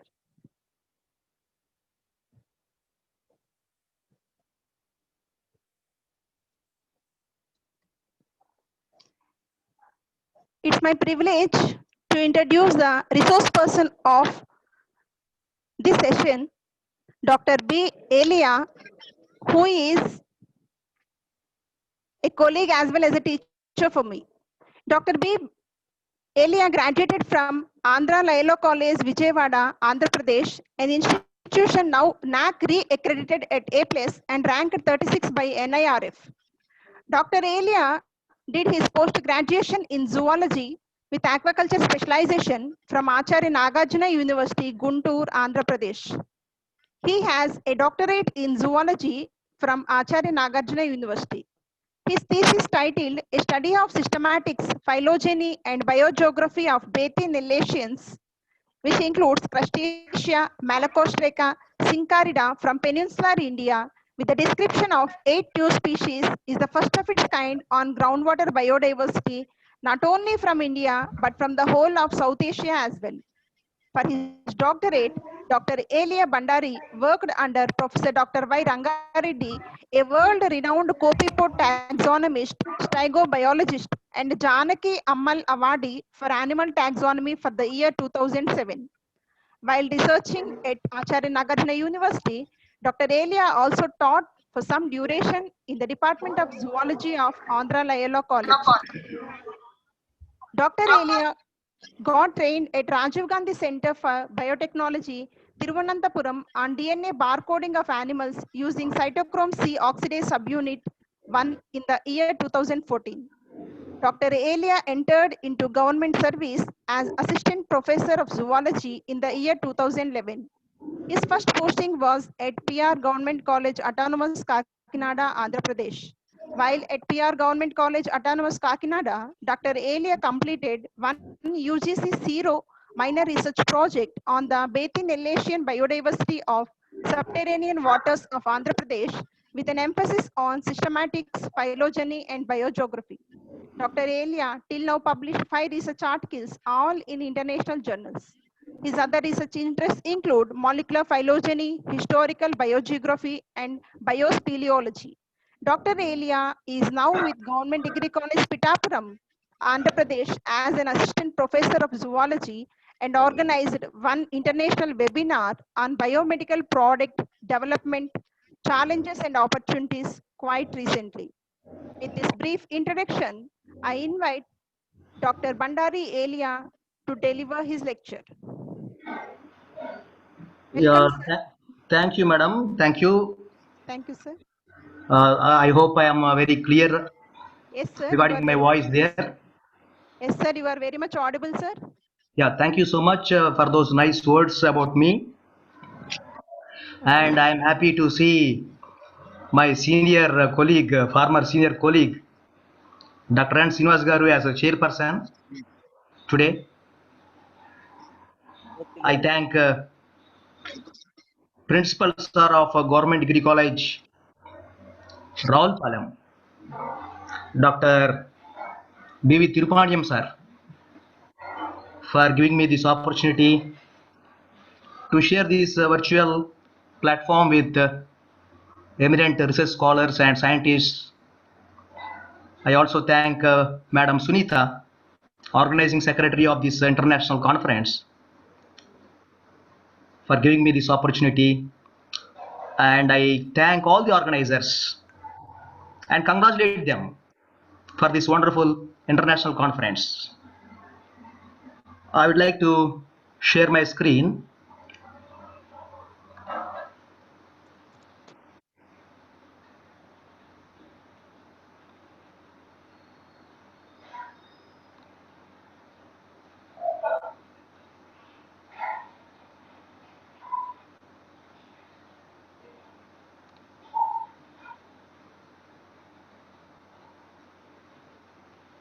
Is it visible, madam, there? Yes, sir. Yes, sir. It's visible, sir. Okay, thank you. Thank you, madam. Okay, sir.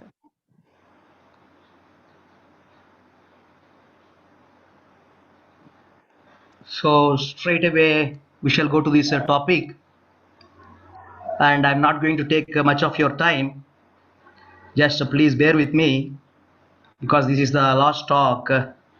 Some may get bored. And at present, I am able to see some 65 participants online. That's a good number. And this is International Virtual Conference on Spring of Life, the Perfume of Nature. The title of my presentation is this one. You can see it on screen. Biodiversity of Subterranean Freshwaters of India. I just would like to show a bit of that spring of life to you, and also a bit of perfume of nature. Here we go. This is the question for the participants. Please interact with me, and you can post your answers in the chat box. This is the question. Do you think there is some biodiversity at some 70 to 100 feet below this earth? That is from the ground level. That's the question. Just put yes or no in the chat box, just for a minute of interaction. I am blocking my video for some convenience and comfort. And if there is any interruption there, madam, you can stop me at any point of time and then talk to me. Okay, sir.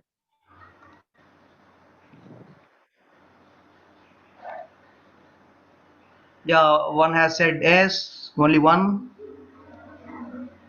What happened to the remaining 64 participants? Not interacting. Please interact, please. Yeah. 3 yes and no, one no is there. Shailaja Tirukalwa, then Spurti Sandras saying yes. Okay, 3, then 4, some 4 responses. Let us see whether there is some life beneath our feet, beneath this planet Earth, below the ground level. Let us see, and at the end, you'll also have to answer one more question.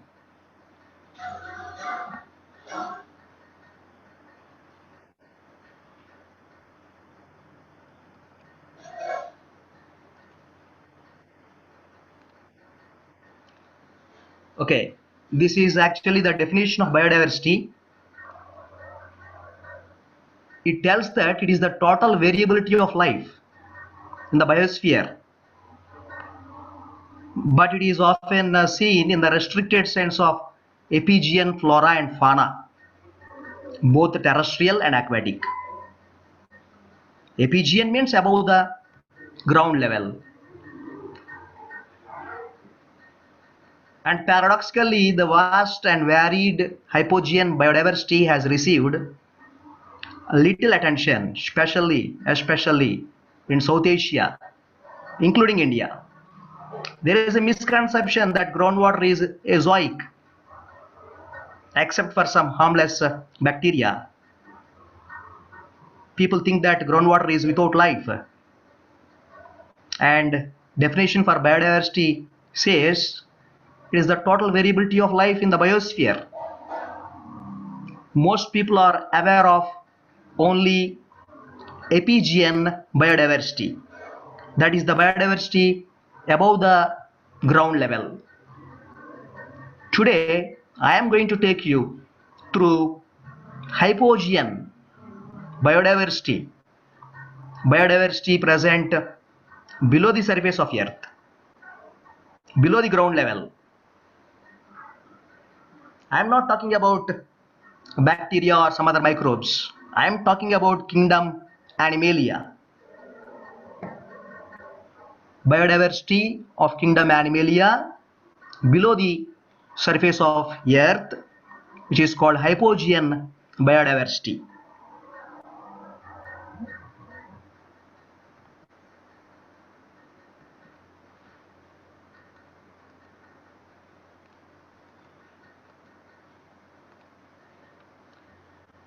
Yeah, some years ago I was doing like this, taking a plankton net and filtering water coming from a bore well. And it is not water coming from a pond or a lake. It is water coming directly from the ground, from a bore well. And people were wondering, what is this man doing there? Just filtering water. Is he filtering for dust particles or what? So I was filtering like that. Of course, this is one of the recent pictures only, taken some years ago, but we started this work in the year 2000 itself. And this is another bore well, water coming directly from the ground. This water is not from a pond or from a lake or from the plantation. No, it is coming directly from the ground, filtering water through plankton net. And why am I holding that net? Because there is no grip there to just tie there and go away, enjoy and come. Water will be coming out with much force. It will push it away. It will throw away that net. So sometimes you have to patiently wait there and hold that net for some duration to filter that water coming directly from the ground. So another picture, same case, filtering water coming directly from the ground. It's a huge pipe, you can see that, and you can see huge amount of water coming out with force, and you have to take a big size plankton net also for this case, where if there is no grip, you have to tie that, no grip, and you cannot tie, you have to hold that net for some duration there to filter that water to see if there is some life in that water sample or not.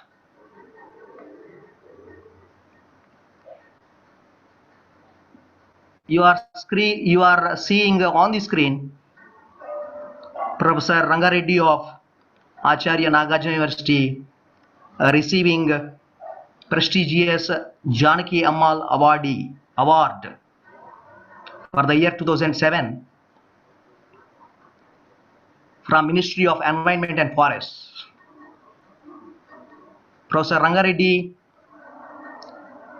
way back some 2 decades ago, he directed me to do that type of work, filtering water through plankton net, groundwater, to check whether there is life in that water sample or not.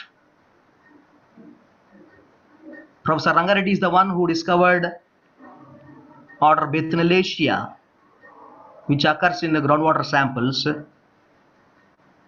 You can see that order Bethnalaceae even in Robert Barnett's book on invertebrates, which comes under class Crustacea.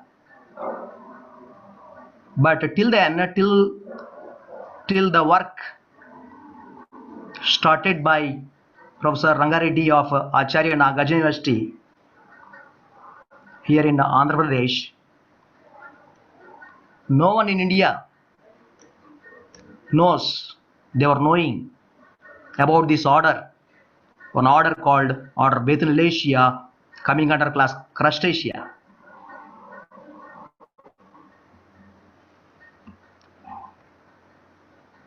Yeah, before going to the life in the groundwater sample, just look at that terminology. You don't have to by heart. People from all subjects are there. Groundwater biology is equal to stegobiology. We call it stegobiology or even phytobiology.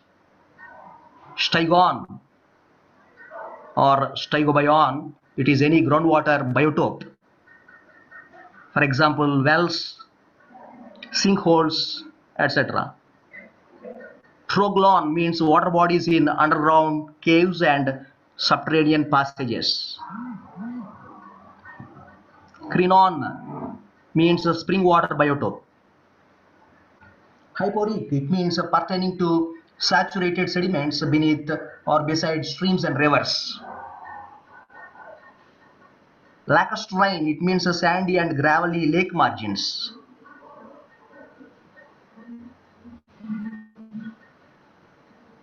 And these groundwater animals, groundwater fauna, they are called stegofauna.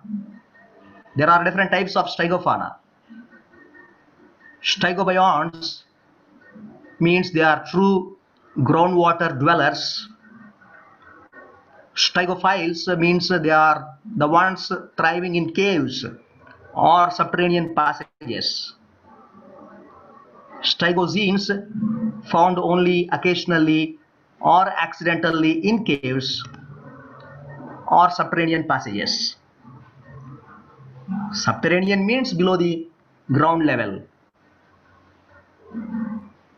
I would like to also highlight that I'm not talking about the marine organisms. I'm not talking about the seawater. I'm talking about fresh water, which is occurring below the ground level. This is for zoology people regarding the organisms about which I am going to talk. There are many living organisms in the groundwater sample which we drink sometimes directly. But I am going to concentrate today only on order Bethanalaceae, which was discovered in India by Professor Y. Rangareddy of Acharya Nagarjuna University. Under order Bethanalaceae, there are two families, family Parabethanalidae and also family Bethanalidae. So I'm going to concentrate more on Bethanalaceae. At the same time, I'll also show some pictures about the fauna occurring in the groundwater sample.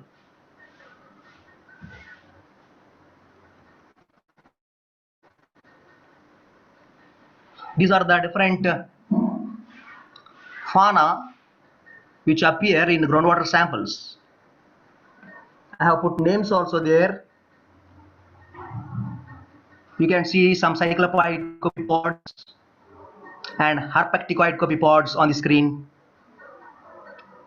You can see in the second row Parastenocaris, which is widely available in groundwater samples, and Parvulobethanella, Indobethanella, and Habrobethanella. I just want to tell you to take a close look about their body form, how varied the body form is, and all these they occur in the groundwater samples. I'll also tell you how to draw these pictures, how to make these pictures of these organisms, Stygofauna. So this is another slide showing two pictures side by side, both of them belonging to the genus Etopobetanella.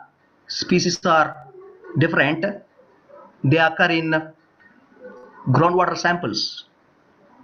Not only groundwater samples, they also occur at the shore of rivers. At the shore of rivers, you can see sand.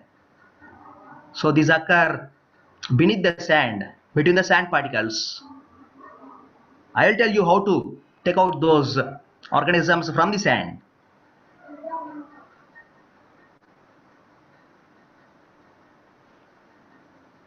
Are these pictures interesting and beautiful?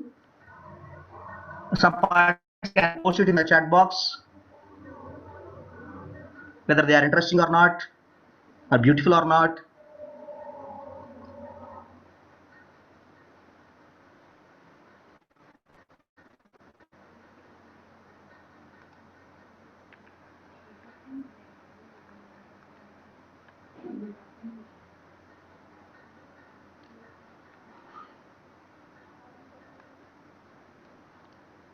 Already some are thanking the speakers, but I'm asking about the pictures. Okay, some are saying, yeah, it is beautiful. Okay. I ask you to tell the difference between these two. You notice between these two. By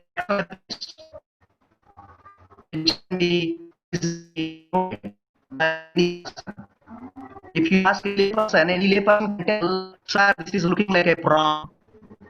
Yes, it belongs to Russia. But order is like prawn for a layperson. They may say it is juvenile of prawn, but it is not juvenile of prawn. It is a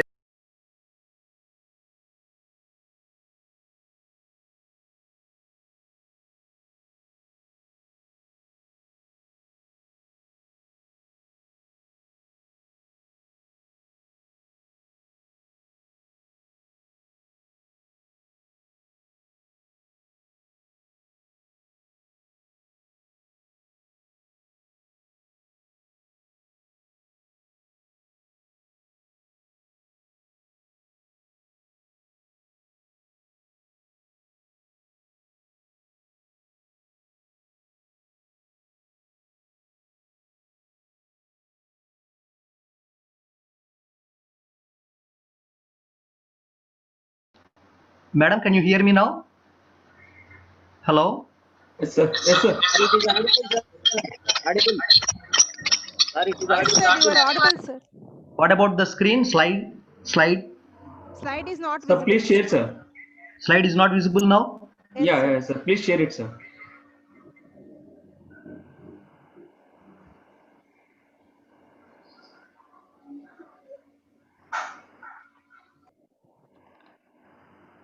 What about now? Yes, sir. Now? It's visible now, sir. It's visible, sir. Yes, sir. Okay. Right. You are not posting the answer in the chat box.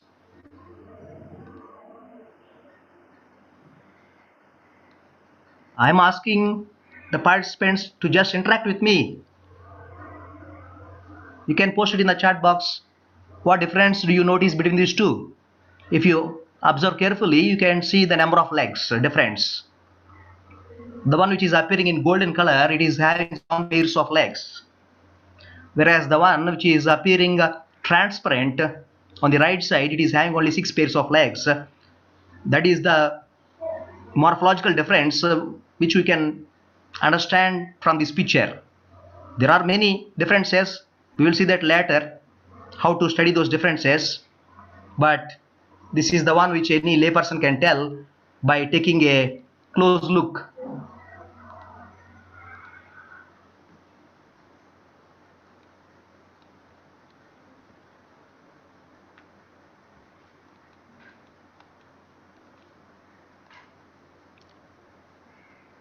See, this is a SAM picture, scanning electron microscope picture of Etopobathnella indica, which you have seen just now, the one which appeared in golden color.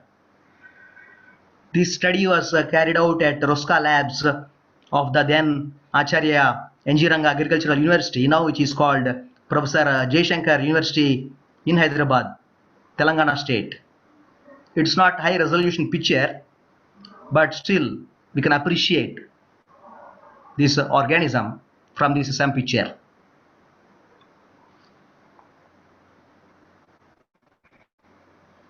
And this is its posterior end having, I'll just take a pointer. Yeah, this is the posterior end of the organism with these spines here. These are the spines. These spines are very important for taxonomy. This is SAM picture, scanning electron microscope picture, taken at Ruska Labs, Hyderabad. Now it is called Professor Jaishankar Agricultural University.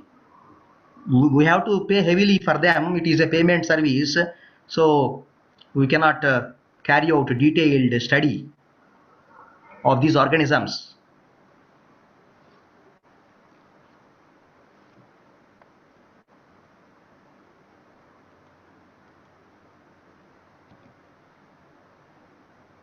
This is appearing like a button to you, like a button. It is leg 8 for male. It appears only for male. A male Bethnalacean, the two of family Parabethnalidae, shows this leg called leg 8, like this, like a button. This is also some picture, but details are not there. Only for you can just see and then appreciate the some picture.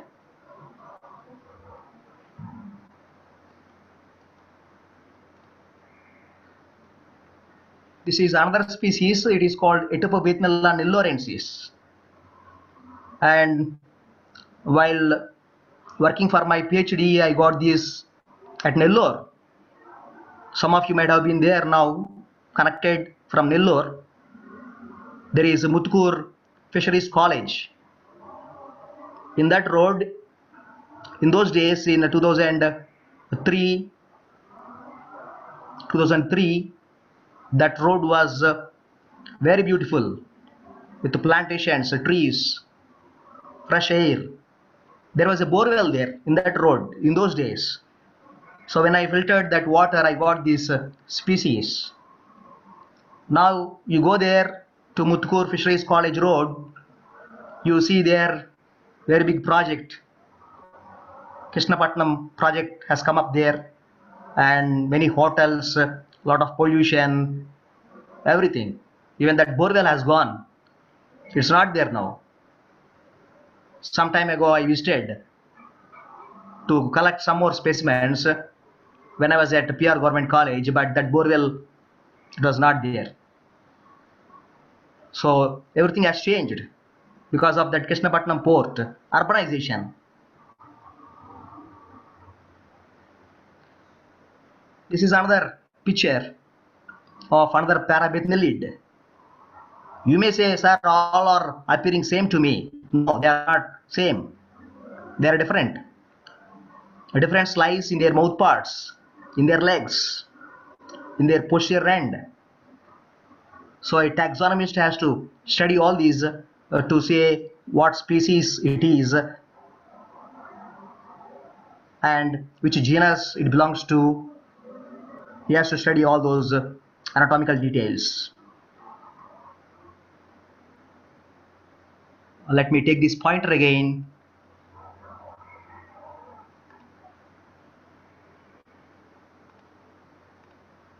Can you all see this small spine-like thing here? Post it in the chat box if you can see or not. A small spine-like thing.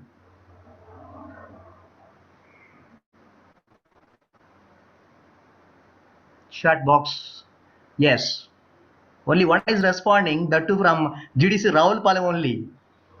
Yeah, one more. Rupinder Kaur. So he from. Yeah, so he, yes. He said yes, yes, yes. That's fine, that's fine. The small one is leg 8 for a female. That button-like structure which I showed, that is for male. That is leg 8 male, whereas this small spine-like structure is leg 8 for a female. So if you say, any layperson can ask you, if you say these are the animals, these are the fauna, then any layperson can ask you, how can you differentiate a male and a female? This is the difference. Leg 8 for a male is like a small button, whereas for female it is just like a small spine-like thing.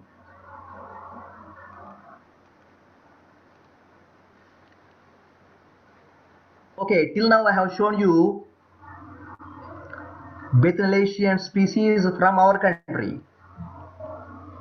I'll just show you some pictures, some Bethnelasians even from different countries. You are listening to a person who has worked on these organisms. You are listening to first-hand information. This is not just compiling information and then talking. You are listening to a person who has seen these organisms, who has worked with these organisms, who has felt the perfume of nature. This is Paraibirobethnella fagi by Camacho et al. 2017. It is appearing big, a little bit big. Some of you may ask me the size of this organism. See here, madam has put 1 mm. Dr. Camacho madam has put 1 mm. Madam is from Spain. She works on all these type of organisms. And our Indian species, they are less than 1 mm. They are not visible to the naked eye. Some of you may ask me, sir, whether they are visible with fold scope, because fold scope nowadays is more famous. Yes, full scope with that you can see, but you have to see very carefully every bit of water sample which you have collected, because after going long distance and collecting the sample and coming back to the laboratory, full scope will show you only a fraction of the sample. So each and every bit of the sample you have to take into a small petri dish and then watch each and every bit. For that we need a higher end microscope. I'll also show that microscope to you.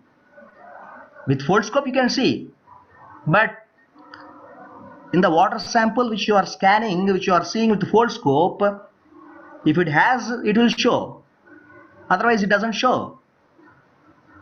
So to have a wide range for observation, we need to go for higher end microscope. This is from Australia, Etopa watsai. And can you see here this button like structure? Please post it in the chat box. Now you can tell whether it is male or female also with the knowledge, the basic knowledge I have given. Just post it in the chat box, quick. Some are saying female. Oh, you are saying female just because of this spine-like structure? No. This is a small seta-like structure which appears for both male and female. I'm talking about this one. This is leg 8, which is appearing like a button. You can count the number of legs also here. 1, 2, 3, 4, 5, 6, 7, and this one is 8. We are talking about leg 8. So this is a male. I'm not talking about this one. Leave this one.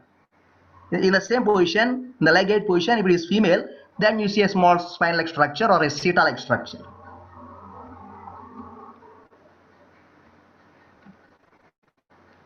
This is called Brevisoma bethnella. Again, you can see Professor Rangareddy's name here, published in 2006. This is from Australia. First, I have shown you species from India. Then I am showing you species from different parts of the world to tell you that there is some diversity. All of them don't appear the same. You can see their body form also. There is a change in the body form here. Great diversity is there. Body form itself is showing difference here. External appearance itself showing difference here. This is from Australia. Okay. Till there they are Bethnellasians. See this one. This also appears in the groundwater samples. It's called Bogidiella indica. It is an amphipod. I'm not going into the remaining details. This is Bogidiella indica. It appears in groundwater samples. That's why I have put all these pictures here to show you all these. They occur in groundwater samples. And this one is isopod. See this wonderful picture, how beautiful it looks. This is isopod. This is collected from a bore well near Guntur of AP.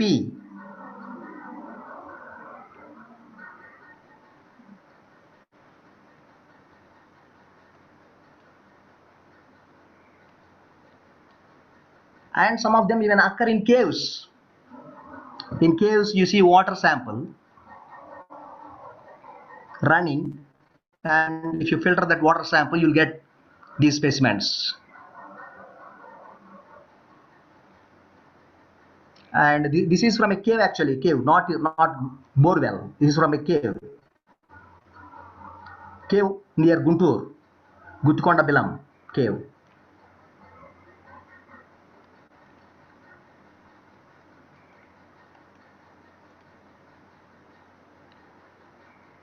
So here is the list of species, list of organisms which appear in groundwater samples.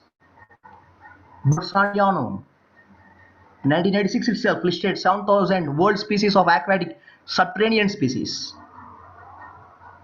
Pese, 1985, while reviewing the Italian groundwater fauna.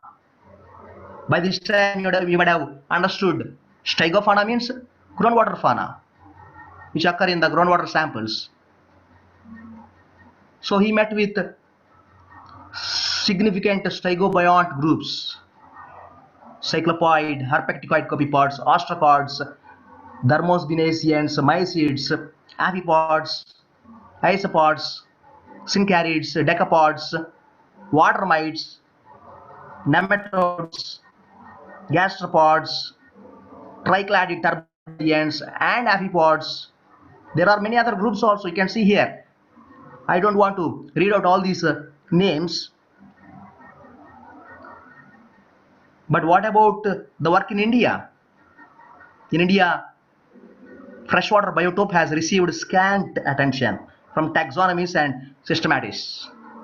No one is concentrating on groundwater biodiversity. Everyone is concentrating on APGN biodiversity. Everyone is interested in birds, butterflies, dragonflies, lions, tigers, elephants. No one is thinking about the biodiversity which is hidden beneath our feet, beneath the ground level.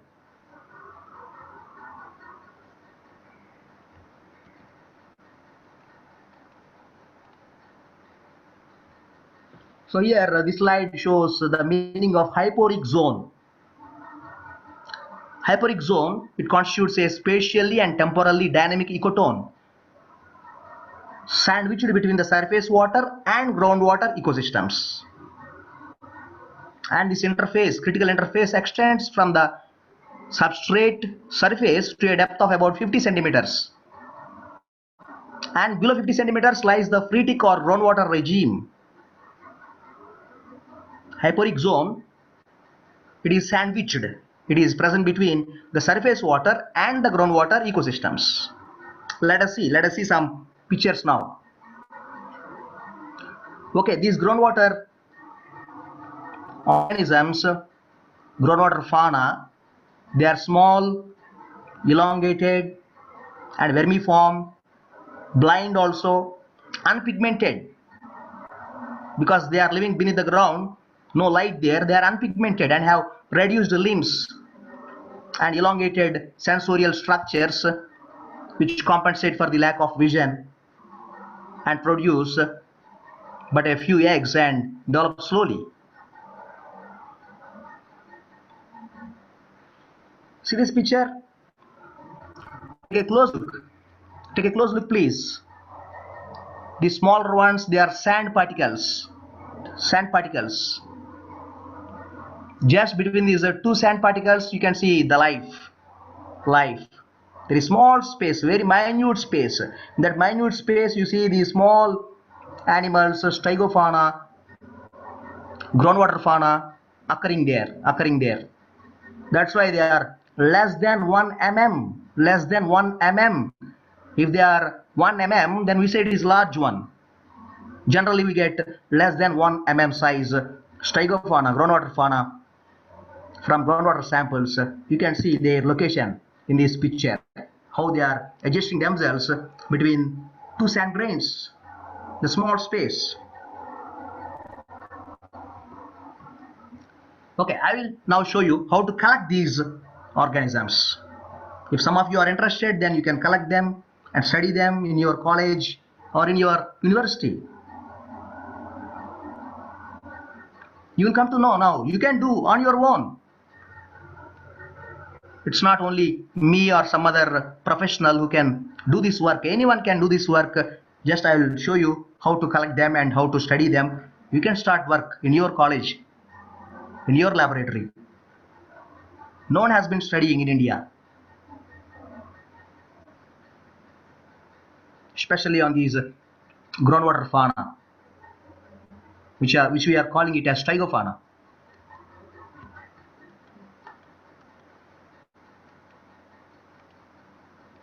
So here the arrow mark is pointing to the borewell, source of water.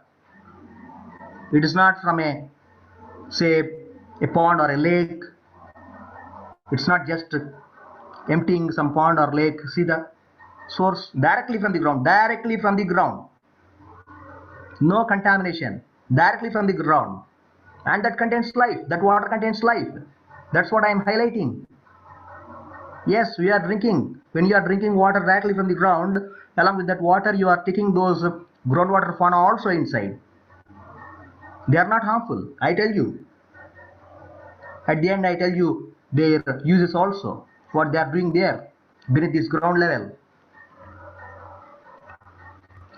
See, this is climbing onto the overhead tank, then tying that plankton net to the inlet pipe. Most of us are living in apartments. We can try in the apartment, in our own apartment, take one plankton net and tie there, but it will have heavy flow of water. If you don't tie it properly, it will be washed away. You have to tie it properly so that with that force of water it doesn't get washed away. See, water is getting filtered. Water doesn't stop there, it gets filtered, it goes out. But at the bottom you see a small tube-like thing into which water sample gets collected. That means organisms get filtered into that small tube, which is there at the end of the plankton net.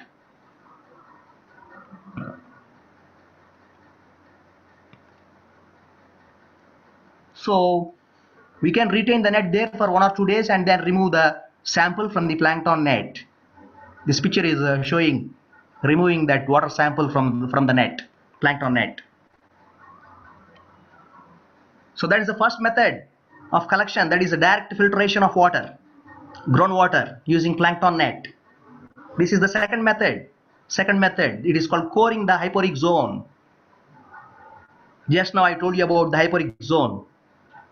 Hyporic zone, it extends from the surface up to some 50 centimeters or so from the surface waters, substrate waters. See, this is the substrate water of the river, and it will extend from there up to 50 centimeters deep inside. So this is called coring. Coring, take a plastic pipe and then core it inside and take out that sand, put it in the bucket, then stir it with water and filter it through plankton net. You will get a good number of organisms, variety of organisms. You see and then wonder about those organisms. You feel like taking beautiful pictures of those organisms. Can anyone identify this picture, this location? Put it in the chat box quickly.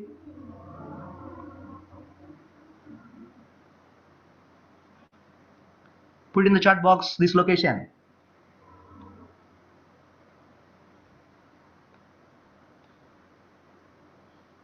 No one knows? At least people from AP should know. People from AP should know this location. No idea. Some are already asking for feedback link. Yeah, I have some experience in conducting already some webinars.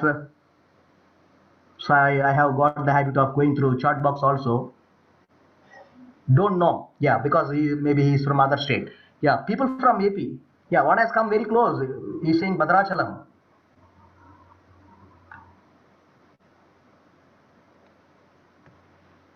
Okay, this look.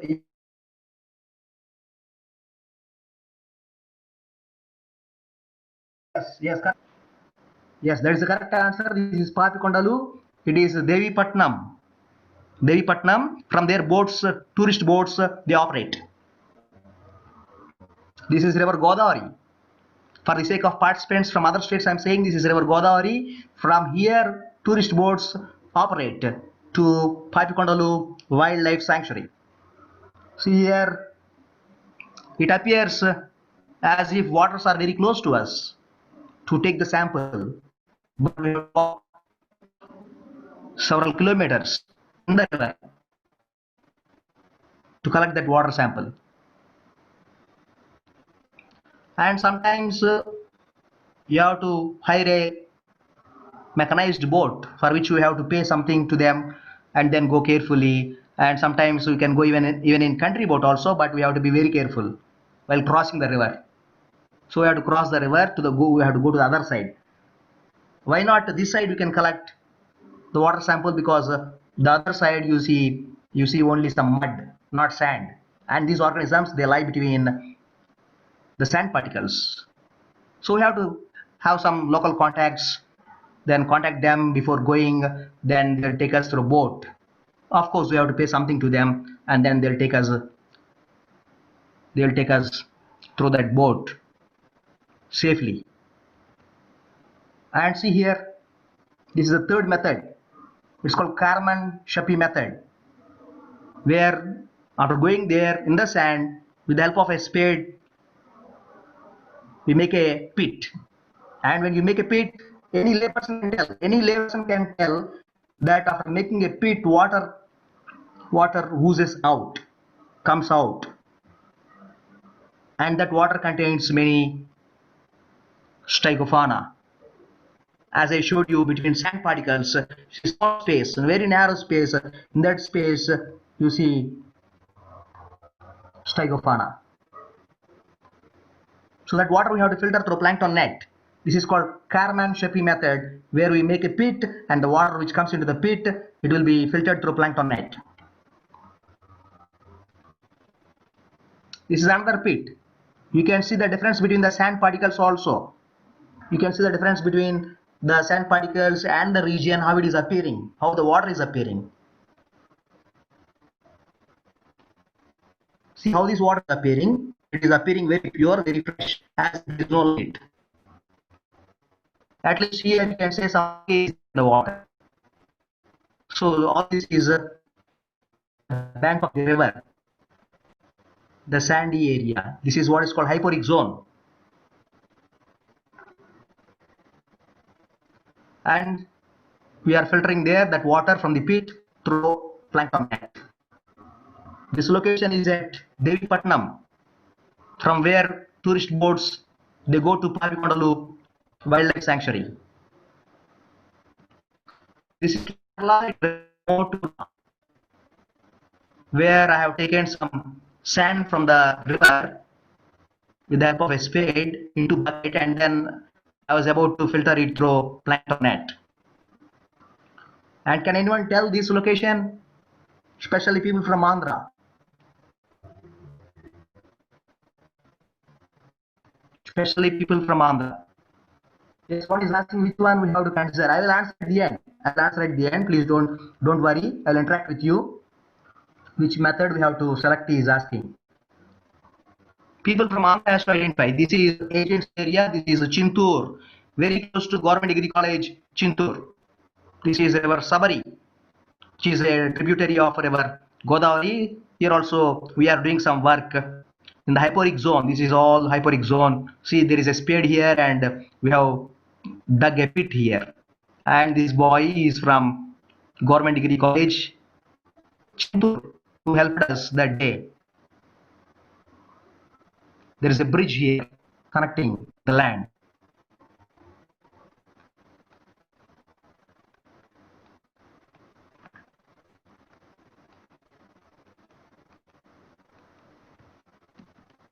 Yeah, this is called Sri Ram Sar project at Pochampadu in Telangana. Very big project. It is like now our Polavaram project, which is coming up in AP. See here, there is a small office for flood control room, and above this office there is a small borewell. Means source is somewhere below, and these people are getting water from that warhead tank above. This is the project. SRSP we call SRSP. Go to Telangana and say SRSP can identify. So very close to this, there is this office, and above this there is a warhead tank, and you filter that water with a plankton net. You'll get some organisms. I got this one there at SRSP project from the warhead tank after filtration of that water sample. We named it after our well-known President of India, People's President, Dr. APJ Abdul Kalam ji. But only one specimen has come. Very peculiar. These organisms doesn't appear in huge number. Only very few appear in huge number. Whereas when you filter that water throughout the day also, you will get some 1 or 2 specimens, sometimes at most some 5 specimens, sometimes you see only females occurring. Males will be missing. This is a male. You can see that button-like structure here. Only one male has come there from that project, SRSP project. And I could not finish this paper because female is missing. If female is also there, then only we can complete the paper. Otherwise, reviewers, they ask for female also. So we have to go on sampling patiently. That's all, no alternative. And for some more methods, I have told you very simple methods of collection. For some more methods with, let's say like drilling machines, small drilling machines, you can refer to this. It is available on internet. It is called Pascalis by Malad et al. 2002, protocols for the assessment and conservation of aquatic life in the subsurface. You'll get a PDF file. In that you can see some small drilling machines which were designed by them. Of course, I did not attempt that drilling machines also till now. I used only those three methods. One is direct filtration, second is coring the hyperic zone, third one is the Karman and Shapi method. I also did not attempt making these devices are available in Pascalis. This is a European project. So all of them, they are in very advanced stage in studying groundwater fauna, whereas we Indians, we are not concentrating on them. So to lab, this is scope. At least you need a trinocular stereo zoom microscope. Whole scope it is visible, I told you, but you cannot scan the entire sample. But here in this stereo zoom microscope, you can scan the entire sample. You get a wide range view so that you can tell whether those are present or not. And we have to scan each bit of the sample. Otherwise, you will be missing. You will be missing those organisms. You think that nothing is there, and you will throw that sample away.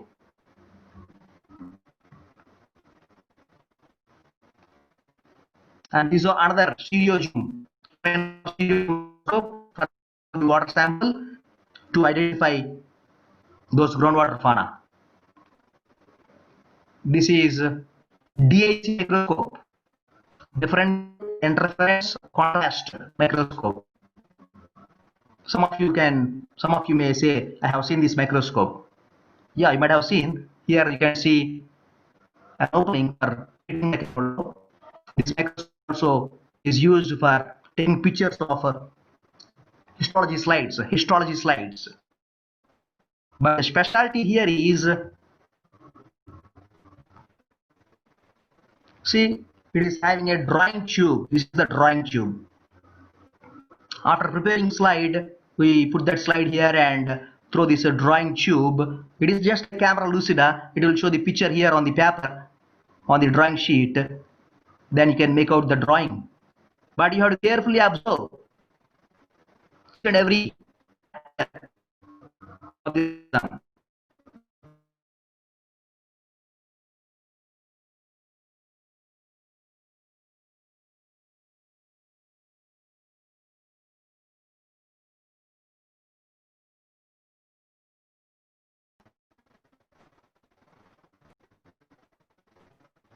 Hello?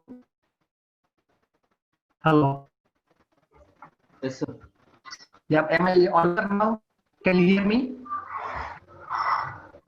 So again, it's a disturbance. Sir. There is some disturbance. No, it's not from my side.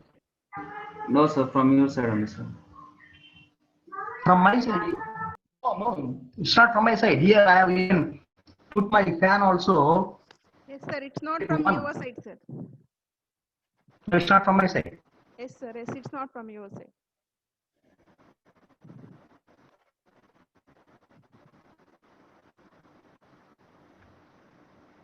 So this is the one microscope through which you have to make the drawings. Of course, you need some experience. Yeah, I am talking about digital technology. Did you hear that word, digital technology? Hello, madam? No, sir. We hadn't heard, sir. Okay, I'll come back to that point. Let me share this again. A small interruption, I think.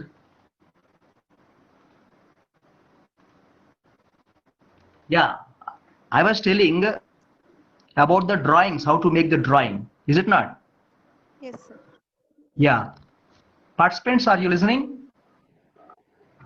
Yeah, maybe you are listening. Okay, 62 participants are there. And we have to make slide of that specimen and study that under this microscope. And we have to make drawing by observing each and every taxonomic character. And some may say, in this era of digital technology, what sir, we have to sit patiently there and observe and then draw. Are we not having good cameras, high resolution cameras, which can capture each and every character or each and every detail? No, that's not possible. It's not possible. Certain characters will be missed there. So even very high-end camera cannot record all those taxonomic features. So we have to take both into account. You can have pictures with high-end cameras. At the same time, you have to sit and observe each and every character and make the drawing. And if you have enough money, or if your university or college has for STEM scanning microscope, you can study a bit more also, where you can see small stencil occurring on the surface of the body.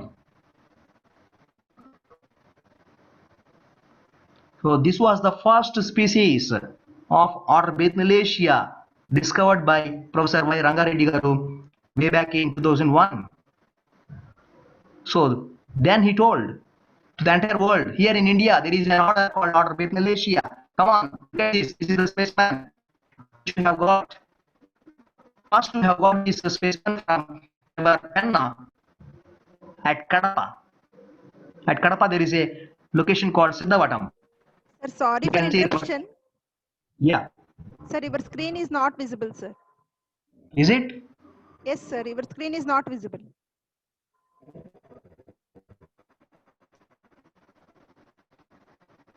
Now?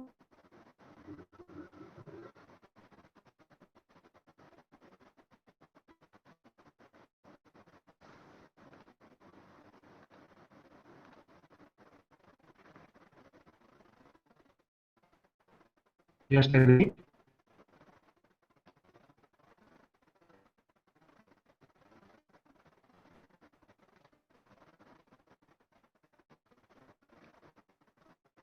Is it visible now?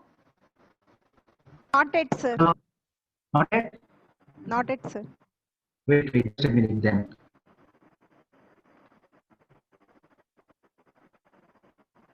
Now, madam?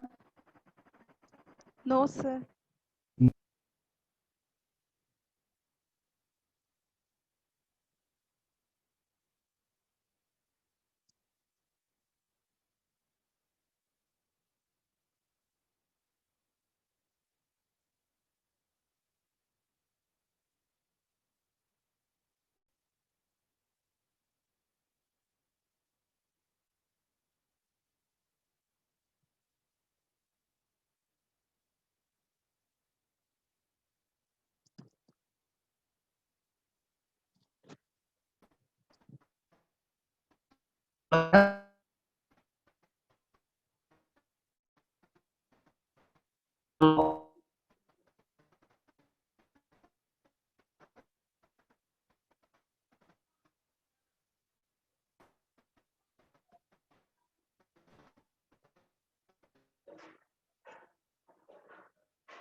Hello? No? Hello? Is it audible, madam?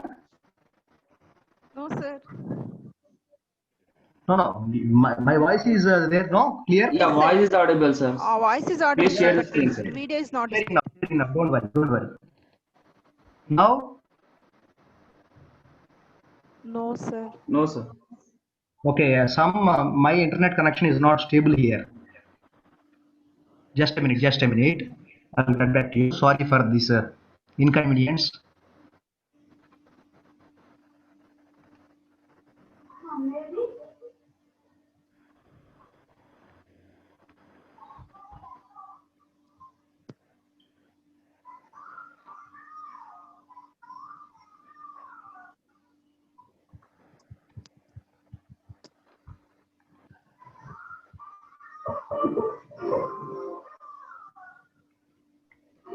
Now also not visible, madam? No, sir. No? Okay, No, let sir. me then finish off with without Yes. Yes, slide. sir. I'll You can finish it off. you can proceed. Okay, you can proceed, sir. Yeah, because internet connection is not stable here today. Yes, sir. Yes, yes. It's up to evening, sir.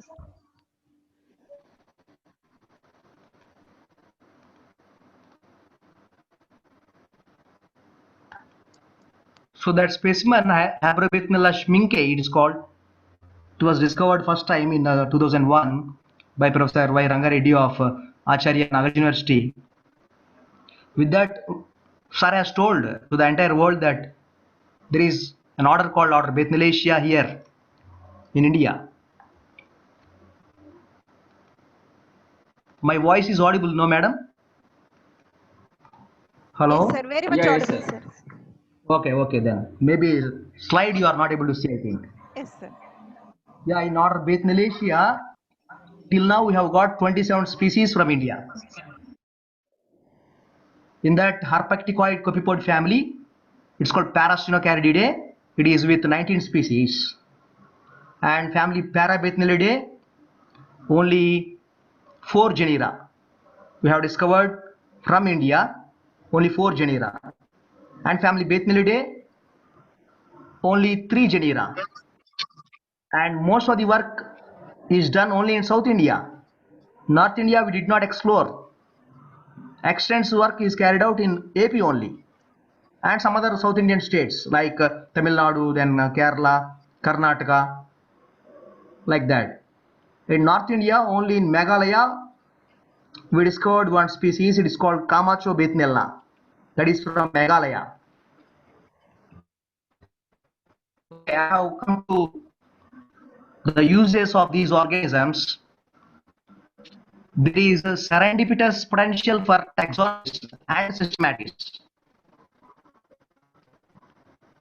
to discover very good number of interesting new species from broad data. Downward zone has immense attraction for the study of evolution. With these organisms, we can study evolution. You can study adaptation and speciation. And these stegofaunal elements are very much valuable in studies relating to reconstruction of Earth's history because they are staying there several feet below the ground level. With these organisms, we can study and reconstruct Earth's history, Earth history. Yeah, on slide actually I have put about continental drift theory also, which is not visible for you now, but there is Gondwana landmass. Gondwana landmass consisting of Africa, South Australia, Antarctica, and India, and the Arabian Peninsula. That is called Gondwana landmass. What is interesting is you take these species, Bethnalaceans from these countries like say Africa, South America, Australia, Antarctica, India, and Arabian Peninsula, you see some similarity because they have come from landmass and of Pangea, and have come to conservation aspect of these species. Till now I told you about how to collect them, how to make drawings of pictures, how interesting they are, about different groundwater fauna, but mostly concentrated on Bethnalacean species. There are many other species in groundwater samples, every zone, but I concentrated only on these.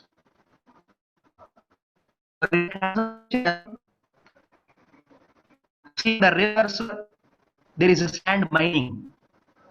we extract a huge amount of sand for construction purpose, which means along with the sand, all these tiny creatures, they are also lost. And these tiny creatures, remaining, what they do, they eat organic debris, and make the waters clean. So you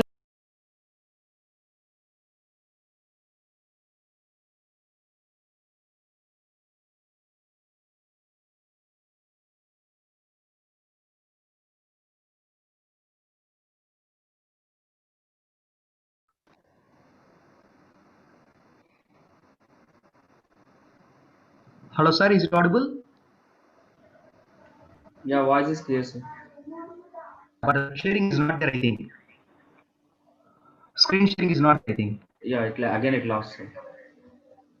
Now is there screen sharing, sir? No, sir. No, sir. No? Okay, no problem. I will stop sharing so that I can save some bandwidth also and then talk. Elias sir, better Almost. to stop this screen sharing, sir. Yeah, already I Because have come to the bandwidth end is of very this. low. Yeah. I have come to the end of this presentation. Sir.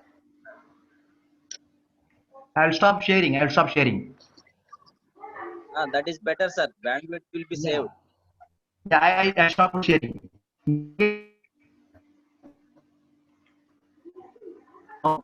Now.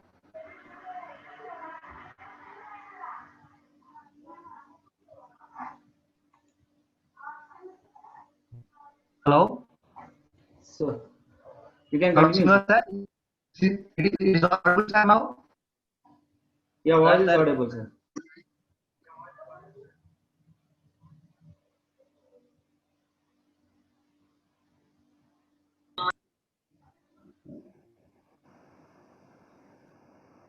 Hello? Sir, you can continue, sir. Yeah. Okay. And talking about conservation aspect. Hello, is it audible?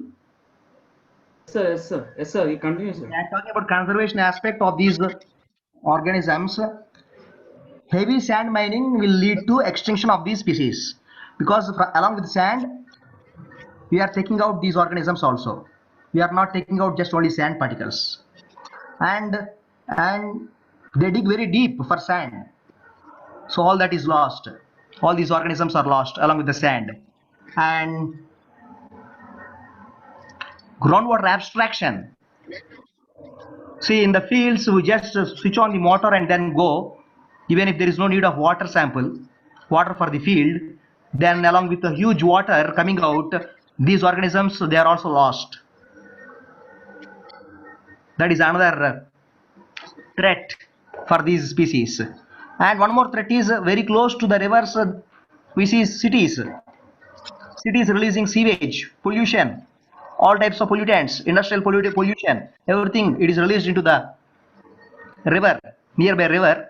So that will make these species become extinct. These organisms, they are like biological indicators. If these organisms are there, then we can say that area is very pure without pollution. So they remain where there is no pollution. Don't go and search in the river where there is pollution.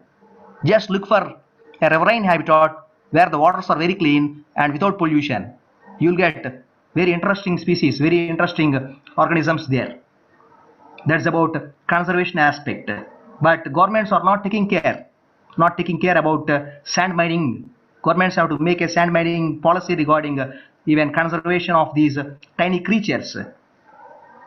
But superficially, people don't know. They think that they are only extracting sand and not these organisms. But these organisms are lost. When they are lost, water doesn't remain pure. And coming to the next aspect, in India, very less work was carried out on these organisms. Hello, am I audible, sir? Yes, Hello? sir, you are audible, sir. Okay, good.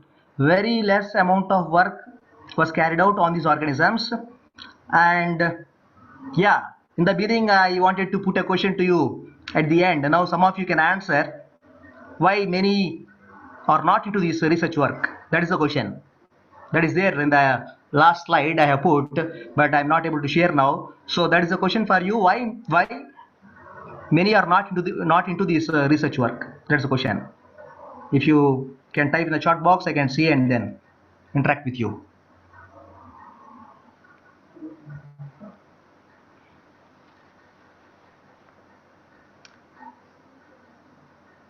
Okay. No one is typing in the chat box. Some of you can type why this research work many are not taking up for study. I have shown you pictures of how to collect them. Just by those pictures also you must be able to tell.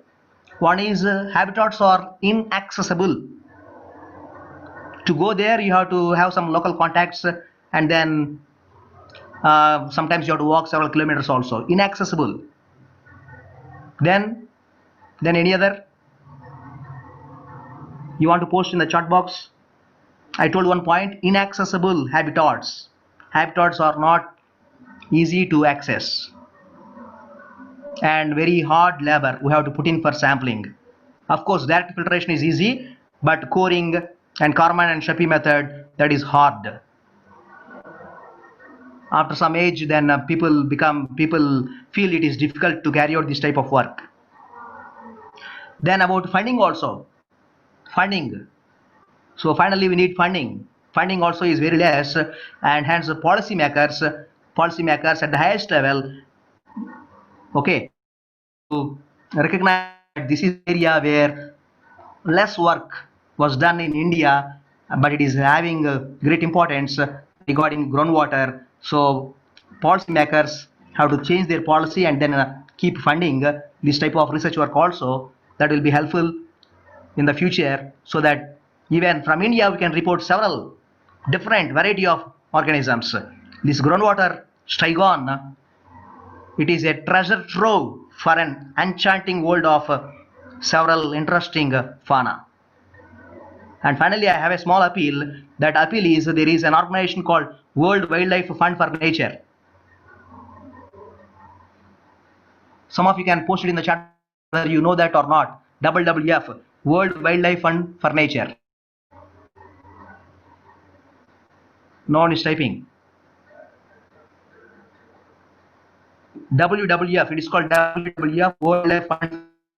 It is an international governmental organization, and my request is that organization, it focuses on conservation of biodiversity, and they have their own shopping cart.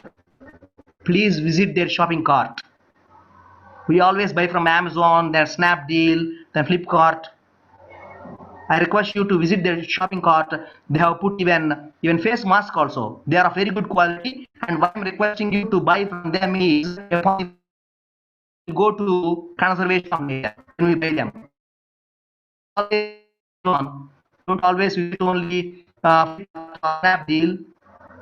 And even then you just look WWF, World Wildlife Fund for Nature, shopping cart also, use stationery items also, interesting gift also, t-shirts also, interesting some fun and gift items, and even face mask for COVID-19. It is available.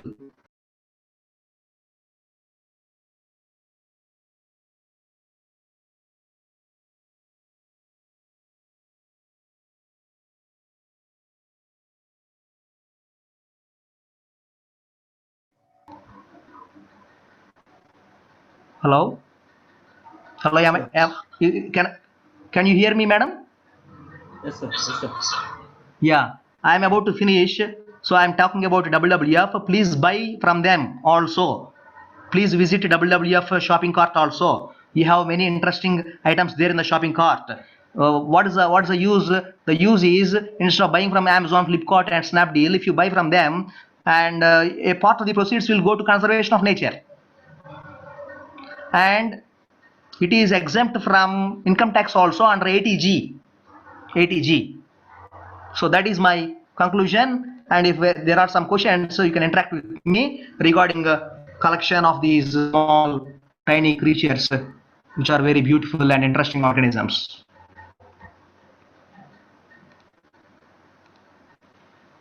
Hello, madam. Sunita madam, Sir. Yeah, if some can I participants take want the to interact with proceedings, me, madam? Sir, I I have think finished on time, I think. Yes, any participants, sir, no. I, you I can hope I interact have with sir. no, I hope I have finished on time. Yes, sir. Yes, sir. I am very sorry for small interruptions now and then, because today I have connected on my personal hotspot, because I'm not having dedicated line today. Okay. Anyhow, you made it, sir. That's why Thank there you was very much, some sir. interruption. I connected with my mobile hotspot today, and I'm very happy to see my senior colleague, former senior colleague, sharing the session. Thank you, sir. Thank you. Madam, can I proceed, madam? Yes, sir. You can proceed, sir. Sunita madam, Yes. No, if there Okay. are no questions, Dr. yeah, Elias, sir. If there are no questions, I will proceed, sir. Yes, sir. There are no So your questions in the presentation. chat box, sir. Thank you very much, sir, for a wonderful presentation. And this is really the spring of life and perfume of nature from your stygofauna, that is subterranean fauna. And you touched upon the various aspects like the biodiversity and the Indian context, and how the Indians have gone into research of this stygofauna, and your contribution, and the thing that is the biodiversity conservation, the groundwater, importance of groundwater, how this stygofauna is purifying the groundwater. All these aspects are being dealt by you in a clear and exciting way, sir. You have shown the wonderful photograph, and throughout your presentation, it is very nice. And the gesture you have shown towards your guide and the mentor, Professor Rangareddy Garu, is admirable one, sir. Thank you. Thank you so much for your wonderful presentation on behalf of the participants. Thank you, sir. Thank you so much. Yeah, thank you, sir. I just want to thank at the end. Principal sir is there not? Sir is not there online, I think, today. Yes, Madam. sir. Sir is not there, sir. Okay, okay. I thank Principal sir of Government Degree College Ravulapalem for recognizing me and my college. Okay, sir. I will convey the And message to also, sir. and also thanks to Organizing Secretary, Madam Sunita, Thank you, for sir. giving me this opportunity. Thank you, sir. But It's our I am pleasure, very, very sir. sorry. Actually, I am very sorry for this small interruption because of this internet, which is not stable today here for me. Yes, yes, sir. Rajeshwari, madam. Hello, Rajeshwari, madam.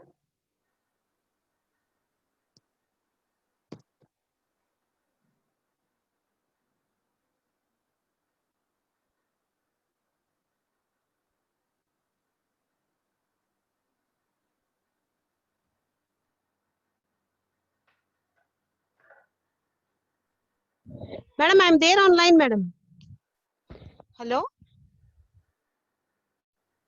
Hello, Sunita, madam?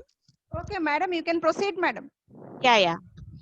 Now it's my pleasure to thank all those who have extended their kind cooperation in the successful conduct of this first day of our international conference. First of all, on behalf of the organizing committee, staff, students of our Government Degree College Ravulapalem, we are very thankful to our Honorable Commissioner, Sri M.M. Naik sir, for giving us this opportunity for conducting this international conference. I express my heartfelt thanks to Dr. R.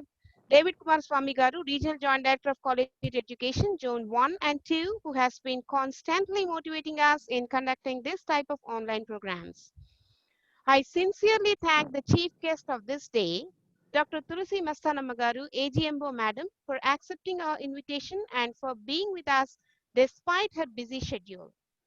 I especially thank the keynote speaker of today's session, Professor K. Satyavelu Reddy sir, for his valuable inputs on non-communicable diseases with special reference to diabetes. Thank you very much, sir, for your kind support. I profusely thank the resource person of the first technical session, Dr. Swati, for her highly informative and educative briefing of the story of life. Okay you Thank you have very made much, it madam. Madam. అసలు నేనైతే expect చేయలేదు అంత last moment లో మీరు join అవుతారని. Hello.